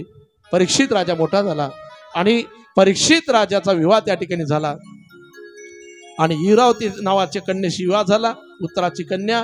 आणि विवाह झाल्यानंतर पुत्रही झाले आणि त्या ठिकाणी तो नगरी पाहायला गेला. त्या ठिकाणी तो कलीचा प्रसंग आहे. नंदी आहे, नंदीला लाता मारतोय कली. राजवस्त्रांगावरती आहे, काळा रंग आहे, राजचिन्ह आहे, एकाच पायावरती बैल उभा आहे. हा विचारलं त्याला, तू कोण आहे? म्हणे मी नंदी आहे ना, मी धर्म आहे. नंदी हा धर्माचं प्रतीक आहे. आता एक पाय कलियुगामध्ये धर्माला, सत्ययुगामध्ये एक पाय तुटला, त्रेतायुगामध्ये तुटला, एक द्वापार युगामध्ये, कलियुगामध्ये एक पाय दानरूपी पाय.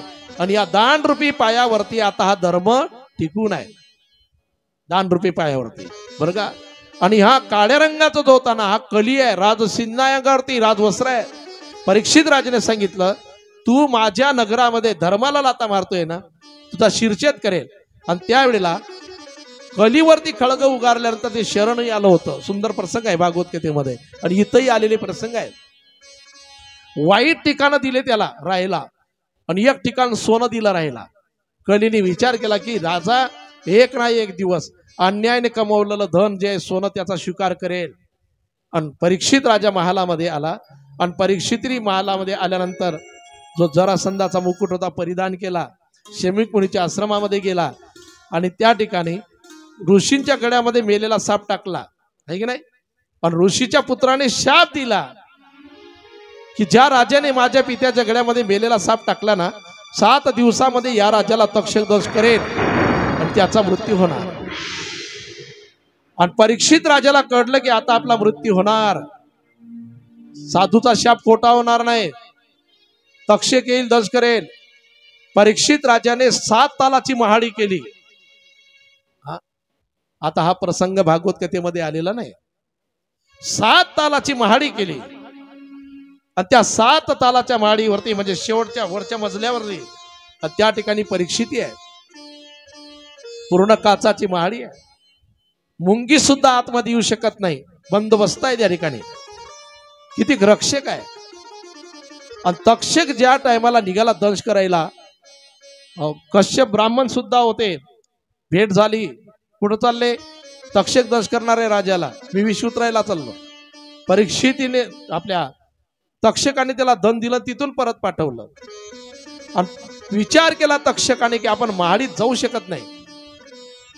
मग सर्व साप जे होते, सर्व इच्छाधारी साप त्याचे मित्र, तोही इच्छाधारीच होता. सर्वांना त्या ठिकाणी सांगितलं, तुम्ही साधूचं रूप घ्या, प्रत्येकाच्या हाती फळ आहे. आणि फळामध्ये आळी या रूपाने जाऊन बसला तक्षक. त्याने सांगितलं, तुम्हाला इथे जाऊ देणार नाही आतमध्ये, पण फळं मात्र आतमध्ये पोस्ट करायचे. आणि त्यावेळेला ही गेले, रक्षकांनी सांगितलं तुम्हाला आतमध्ये जाता येणार नाही. अहो राजाला फळं द्यायचे, तुम्हाला जाता येणार नाही म्हणजे फळं तर घेऊन जा. आता फळं घेतले, राजाच्या जवळ नेल्यानंतर राजाने जसं फळ फोडलं त्याच्यामध्ये एक आळी, त्या आळीचा तक्षक झाला आणि तो तक्षकाने दंश केला परीक्षित राजाला. म्हणून तेव्हापासून सांगितलं की काचाच्या पिंजऱ्यात जरी जीवाला ठेवलं तरी तो जाणार म्हणजे जाणार. आणि परीक्षित राजाचा मृत्यू त्या ठिकाणी झाल्यानंतर परीक्षित राजाचा पुत्र आहे जन्मेजय, आणि त्याचाही विवाह झाला परीक्षित राजाच्या पुत्राचा जन्मेजयाचा. आणि सुवर्ण वर्मा त्याची कन्या आणि वपुष्टमा नावाची कन्या, तिच्याशी विवाह झाला त्याचा. आणि एक वेळ उत्तंक नावाची ऋषी येतात जन्मेजयाकडं, आणि उत्तंक नावाचे ऋषी आल्यानंतर ऋषींनी त्याला सांगितलं की तुझ्या पित्याला दंश केला ना त्या तक्षकाने. मग तसा शापच होता, काही वाटलं नाही जन्मेजयाला. पण या उत्तंकाने सांगितलं अरे शाप जर होता ना मग त्याने दंश करायला पाहिजे होता. आणि ते कश्यप ऋषी होते की नाही, ते कश्यप ब्राह्मण, त्यांनी विष उतरवला असताना म्हणजे तुझा पिता वाचला असताना, पण त्याने कपट केलं तक्षकाने. मग पुढे काय करायचं? अरे एकालाही जिवंत ठेवू नको. जे जे फळं घेऊन गेले होते तुझ्या वडिलांना, फळं घेऊन गेले, ते जर फळं नेले नसते ना, ते फळं नेणारे जर साप नसते ना, तुझ्या पित्याचा वध झाला नसता, त्याचा मृत्यू झाला नसता. आणि तक्षकाने कपट केलं. मग एक कर, त्या ठिकाणी तुला सर्प यज्ञ करायचा आहे, सर्पमेध यज्ञ करायचा आहे. त्या ठिकाणी जेवढे सर्प आहेत ते यज्ञात येऊन पडतील. आणि यज्ञाला सुरुवात झाली. आणि यज्ञाला सुरुवात झाल्यानंतर सर्व साप पडायला लागले यज्ञामध्ये. आणि सर्व साप त्या ठिकाणी पडायला लागल्यानंतर पण तक्षक येत नाही. ज्याच्या करता यज्ञ केला, सर्प यज्ञ केला, तो येत नाही. ध्यान लावून पाहिलं तर त्या तक्षकाला इंद्राने सहकार्य केलं होतं. इंद्राच्या सिंहासनाला तो लपटून बसलेला होता. इंद्राने त्याला सहकार्य दिलं होतं, म्हणजे अभय दिलं होतं, चिंता करू नको, हा मी आहे तुझ्या पाठीशी, म्हणतात ना काही लोक असे. हा, आणि त्यावेळेला यांनी मंत्रामध्ये बदल केला. आधी मंत्र होता तक्षकाय स्वाहा, तक्षकाय स्वाहा. नंतर मंत्रात बदल केला, तक्षकाय इंद्राय स्वाहा, तक्षकाय इंद्राय स्वाहा. मग इंद्राचं सिंहासन सुद्धा पुढे पुढे सरकायला लागलं. इंद्राने सांगितलंय बाबा, आता तुझ्यामुळे माझंही सिंहासन धोक्यात आहे, मी सुद्धा धोक्यात आहे, तुझं तू पहा. ढकलून दिलं त्याला. पण आशाला काय शरण जायचं हो, जो रक्षण आपलं करू शकत नाही, आपलं रक्षण जो करत नाही ना, त्याला शरण जाऊन उपयोग नाही. शरण जायचं जर असेल तर आशाला जावं, संत म्हणतात. हा, ऐशी आसी शरण जावे, ऐशी आसी शरण जावे, ऐशी आसी शरण जावे, ऐशी आसी शरण जावे, ऐसी आसी शरण जावे, ऐसी आसी शरण जावे, ऐसी आसी शरण जावे, ऐसी आसी शरण जावे.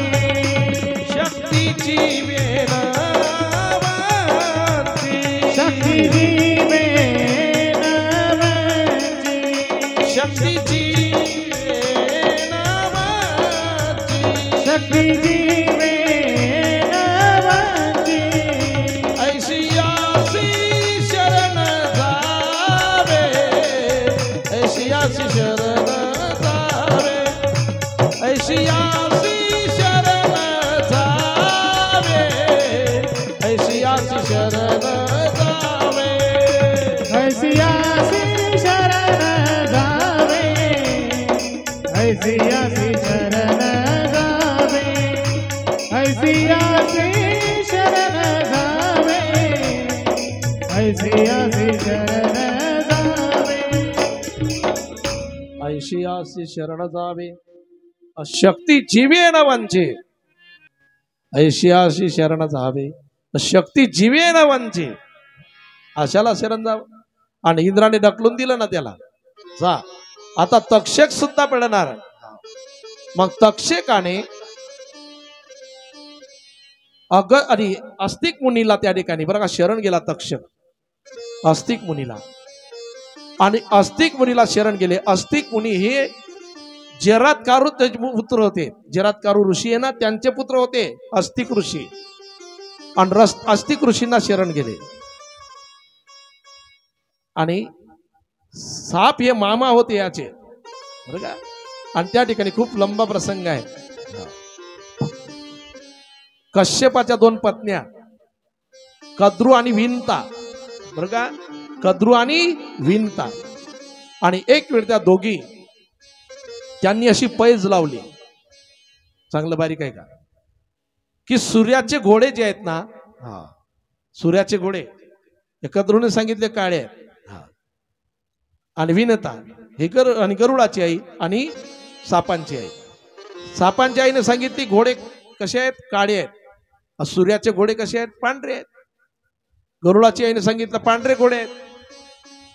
हिने सांगितलं सापांना की जा तुम्ही, सूर्याचे घोडे आहे ना, या सूर्याच्या घोड्यांना सापांचा रंग काळा आहे, मग तुम्ही काय करायचं, सर्व आळ्या मारायचं त्या घोड्यांना, म्हणजे ते काळे दिसतील, म्हणजे मी पैज जिंकेल.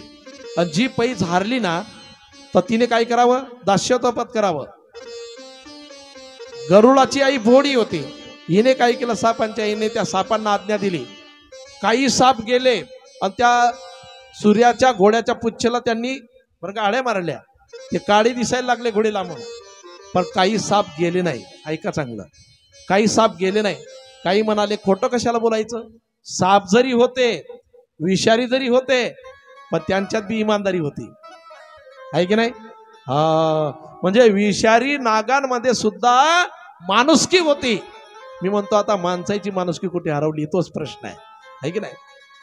त्यावेळेला तिने शाप दिला पुत्रांना स्वतःच्या, माझं ऐकलं नाही, माझी आज्ञेचं पालन तुम्ही केलं नाही, तर तिने शाप देऊन टाकला कद्रूने, जा तुम्ही सर्वचे सर्व भस्मसात होसाल, असा शाप त्यांना दिला.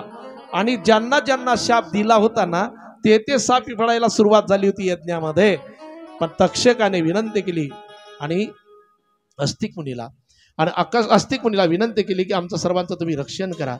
आणि अस्तिक मुनी आले, जेव्हा त्या अग्नीला त्या ठिकाणी समजून सांगितले, अरे एकट्या तक्षकाची चूक आहे, तुम्ही किती साप मारले, एवढं पाप अरे भरावं लागेल तुलाही, समजून सांगितलं.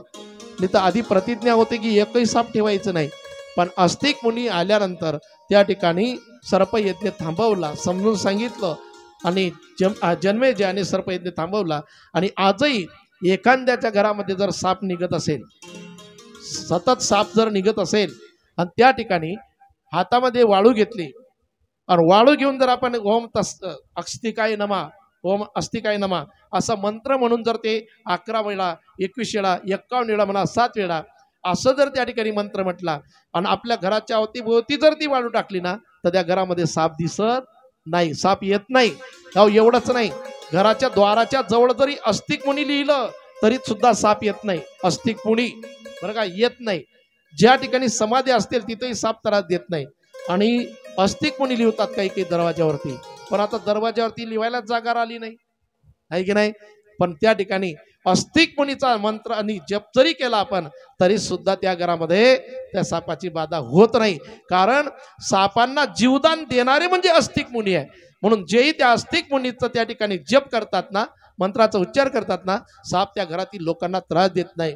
आणि नंतर पुढे पश्चाताप झाला जन्मेजयाला की एवढं पाप आपण केलं, एवढे साप मारले गेले आपल्या यज्ञामध्ये, आता काय करावं, या पापातून कोण सोडवण करेल, आपण अपराध केला, पश्चाताप व्हायला लागला.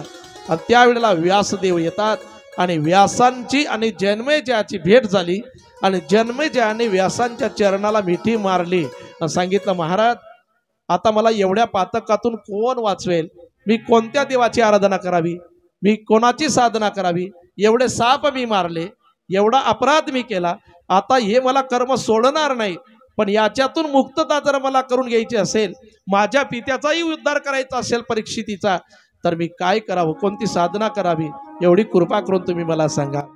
हरिनाम सुनाने वाले, हरिनाम सुनाने वाले, हरिकथा सुनाने वाले, हरिकथा सुनाने वाले, तुमको लाखों प्रणाम, तुमको लाखों प्रणाम, तुमको लाखों प्रणाम, तुमको लाखों प्रणाम, लाखों प्रणाम, तुमको लाखों प्रणाम.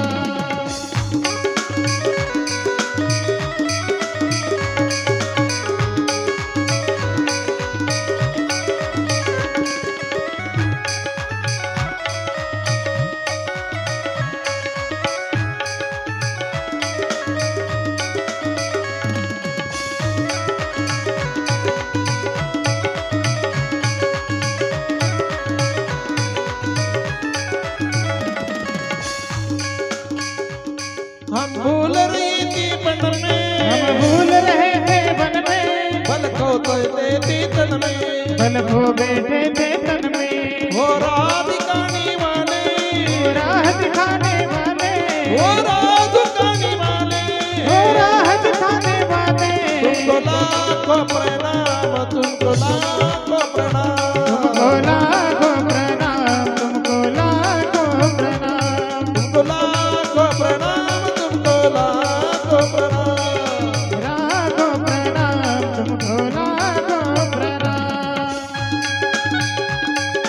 काली म्हणजे राधे राधे।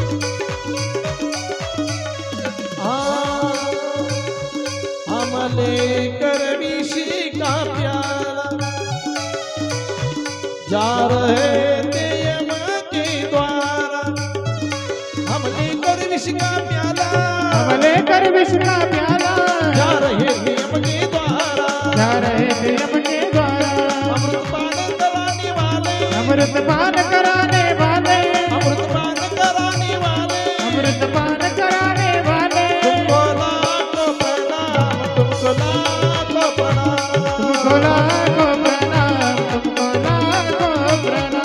हरि नाम सुनाने वाले, हरि नाम सुनाने वाले, हरि की कथा सुनाने वाले, हरि की कथा सुनाने वाले, देवी की कथा सुनाने वाले, देवी की कथा सुनाने वाले, अम्बे की कथा सुनाने वाले, अम्बे की कथा सुनाने वाले, भगवती की कथा सुनाने वाले, भगवती की कथा सुनाने वाले, तुमको लाखों प्रणाम, तुमको लाखों प्रणाम, लाखों प्रणाम, तुमको लाखों प्रणाम, तुमको लाखों प्रणाम, तुमको लाखों प्रणाम, लाखों प्रणाम, तुमको लाखों प्रणाम, तुमको लाखों प्रणाम, तुमको लाखों प्रणाम, तुमको लाखों प्रणाम, तुमको लाखों प्रणाम। जगदम्बा माता की जय, पवन पुत्र हनुमान की जय, उमापति महादेव की जय, सियावर रामचंद्र भगवान की जय। आणि जन्मेजयाने व्यासांच्या चरणाला मिठी मारली, विनंती केली, ऐका चांगलं, आणि व्यासांना विनंती केली आणि सांगितलं की आता मी कुणाची आराधना करावी, कोणता साधनाचा आश्रय मी घ्यावा ते सांगा। त्यावेळेला व्यासांनी सांगितलं त्या सर्व पापतकातून मुक्तता करणारं एकच आहे चरित्र, ते म्हणजे देवी भागवत पुराण। परीक्षित राजाचंही रक्षण करेल बरं का, म्हणजे त्याचाही उद्धार करेल आणि तुझा सुद्धा उद्धार होईल। पण त्या आई भगवतीचं चरित्र तुला श्रवण करावं लागेल। त्या आईची कृपा झाल्यानंतर बरं का, किती मोठं पाप असेल, किती संकट असू द्या, तुम्ही त्या ठिकाणी मुक्तता करणारी म्हणजे ती आई भगवतीच आहे। कारण शेवटी तिला नाव काय आहे, जगत अंबा, जगाची आई। आणि आई बाळ किती असू द्या, तिला किती लेकरं असू द्या, तिचं प्रेम सारखंच असते। आणि मुलांनी काही अपराध केला तर आई रागवत नाही, आई त्याला माफ करते। जगाची आई आहे आणि त्या जगाच्या आईचं चरित्र तुला श्रवण करायचं आहे। त्या जगाच्या आईने कोणाकोणाचा उद्धार केला, अरे तुला श्रवण करायला मिळेल म्हणे, माझी ऐकण्याची इच्छा आहे, कुणाकुणाचा उद्धार केला, माझाही उद्धार कसा होईल, त्या आई भगवतीचं संपूर्ण चरित्र मला आणि श्रवण करण्याची इच्छा आहे, कृपा करून तुम्ही मला ते चरित्र सांगा। त्यावेळेला व्यासांनी सांगितलं, जन्मेजया अरे तुझी ऐकण्याची जरी इच्छा असेल पण मी आता नाही सांगत गड्या, उद्या सांगीन सकाळी 10 वाजता बरं का। आता उद्यापासून आई भगवतीच्या चरित्राला सुरुवात होईल। आई भगवतीचं चरित्र मनातील इच्छा पूर्ण करणारं चरित्र आहे। तुम्ही श्रद्धा भाव ठेवून श्रवण करा, मनामध्ये विचार करा, जो तुम्ही विचार करणार ना ते तुमचं काम झाल्याशिवाय राहणार नाही। हो, शेवटी अंबाई यज्ञ प्रसंग होईल, पूर्ण प्रसंग श्रवण करा, आई भगवती आणि तुमच्या मनातील इच्छा पूर्ण करेल। कोणतीही तुमच्या मनामध्ये इच्छा असेल, कोणतंही तुमचं काम व्हावं असं वाटत असेल तर त्या आई भगवतीच्या चरणी नतमस्तक होऊन विनंती करायची आहे, तिचं चरित्र श्रवण करायचं आहे आणि या ग्रंथाचं पूजनही करायचं, आपल्याला आरती सुद्धा रोज करायची आता। आणि त्या ठिकाणी नवरात्र म्हणजे काय वगैरे आपल्याला ही उद्याच्या प्रसंगामध्ये पाहायला मिळेल। नवरात्र आणि व्रत आधी प्रथम कुणी केलं हे पाहायला मिळेल। आता सर्वांनी आरतीसाठी उभं राहायचं आहे। हम आरती करते हैं देवी पुराण की, हम आरती करते हैं देवी पुराण की, करते हैं हम सब जय जयकार मागी, जय जयकार मागी। हम आरती करते हैं देवी पुराण की, हम आरती करते हैं देवी पुराण की। हाँ, माता की सत्ता से दुनिया चलती है, जो भी भक्ति करता झोली भरती है, जो भी भक्ति करता झोली भरती है। कृपा सब पर करती माता भवानी, माता भवानी। हम आरती करते हैं देवी पुराण की, हम आरती करते हैं देवी पुराण की। जो भी देवी पुराण प्रेम से सुनता है, सच्चा भक्त माता का वही कहलाता है, सच्चा भक्त माता वही कहलाता है। जननी है सबकी ब्रह्म विष्णु महेश की, ब्रह्मा विष्णु महेश की। हम आरती करते हैं देवी पुराण की, हम आरती करते हैं देवी पुराण की। माता का महाउत्सव नवरात्रि होता है, नर नारियां जलाते हैं, नर नारियां दीप जलाते हैं। हाँ, फूल उमलतियां भक्ति रंगों की, भक्ति रंगों की। हम आरती करते हैं देवी पुराण की, हम आरती करते हैं देवी पुराण की। ईसन दास हाथ जोड़ता है, भक्ति प्रेम से माँ को मांगता है, भक्ति प्रेम से माँ को मांगता है। भव सागर कर करती नैया सबकी, नैया की। हम आरती करते हैं देवी पुराण की, हम आरती करते हैं देवी पुराण की। हम आरती करते हैं देवी पुराण की, हम आरती करते हैं देवी पुराण की। कर्पूर गौरम करुणावतारम संसार सारम भुजगेन्द्रहारम सदा वसंतम हृदयारविंदे भवं भवामी सहितं नमामि। घालीन लोटांगण वंदीन चरण डोळ्यान पाहिन रूप तुझे, प्रेमे आलिंगनानंद पूजन भावेव वाडिन मने नमः। त्वमेव माता पिता त्वमेव बंधु सखा त्वमेव विद्या द्रविणं त्वमेव सर्वं मम देवदेव। कायेन वाचा मनसेन्द्रियैर्वा बुद्ध्यात्मना वा प्रकृतिस्वभा वा करोमि यद्यत् सकलं परस्मै नारायणामेति समर्पयामि। अच्युतं केशवं राम नारायणं कृष्ण दामोदरं वासुदेवं श्रीधरं माधवं गोपिकावल्लभं जानकीनायकं रामचन्द्रं भजं। हरे राम राम राम हरे हरे, हरे कृष्ण कृष्ण कृष्ण हरे हरे।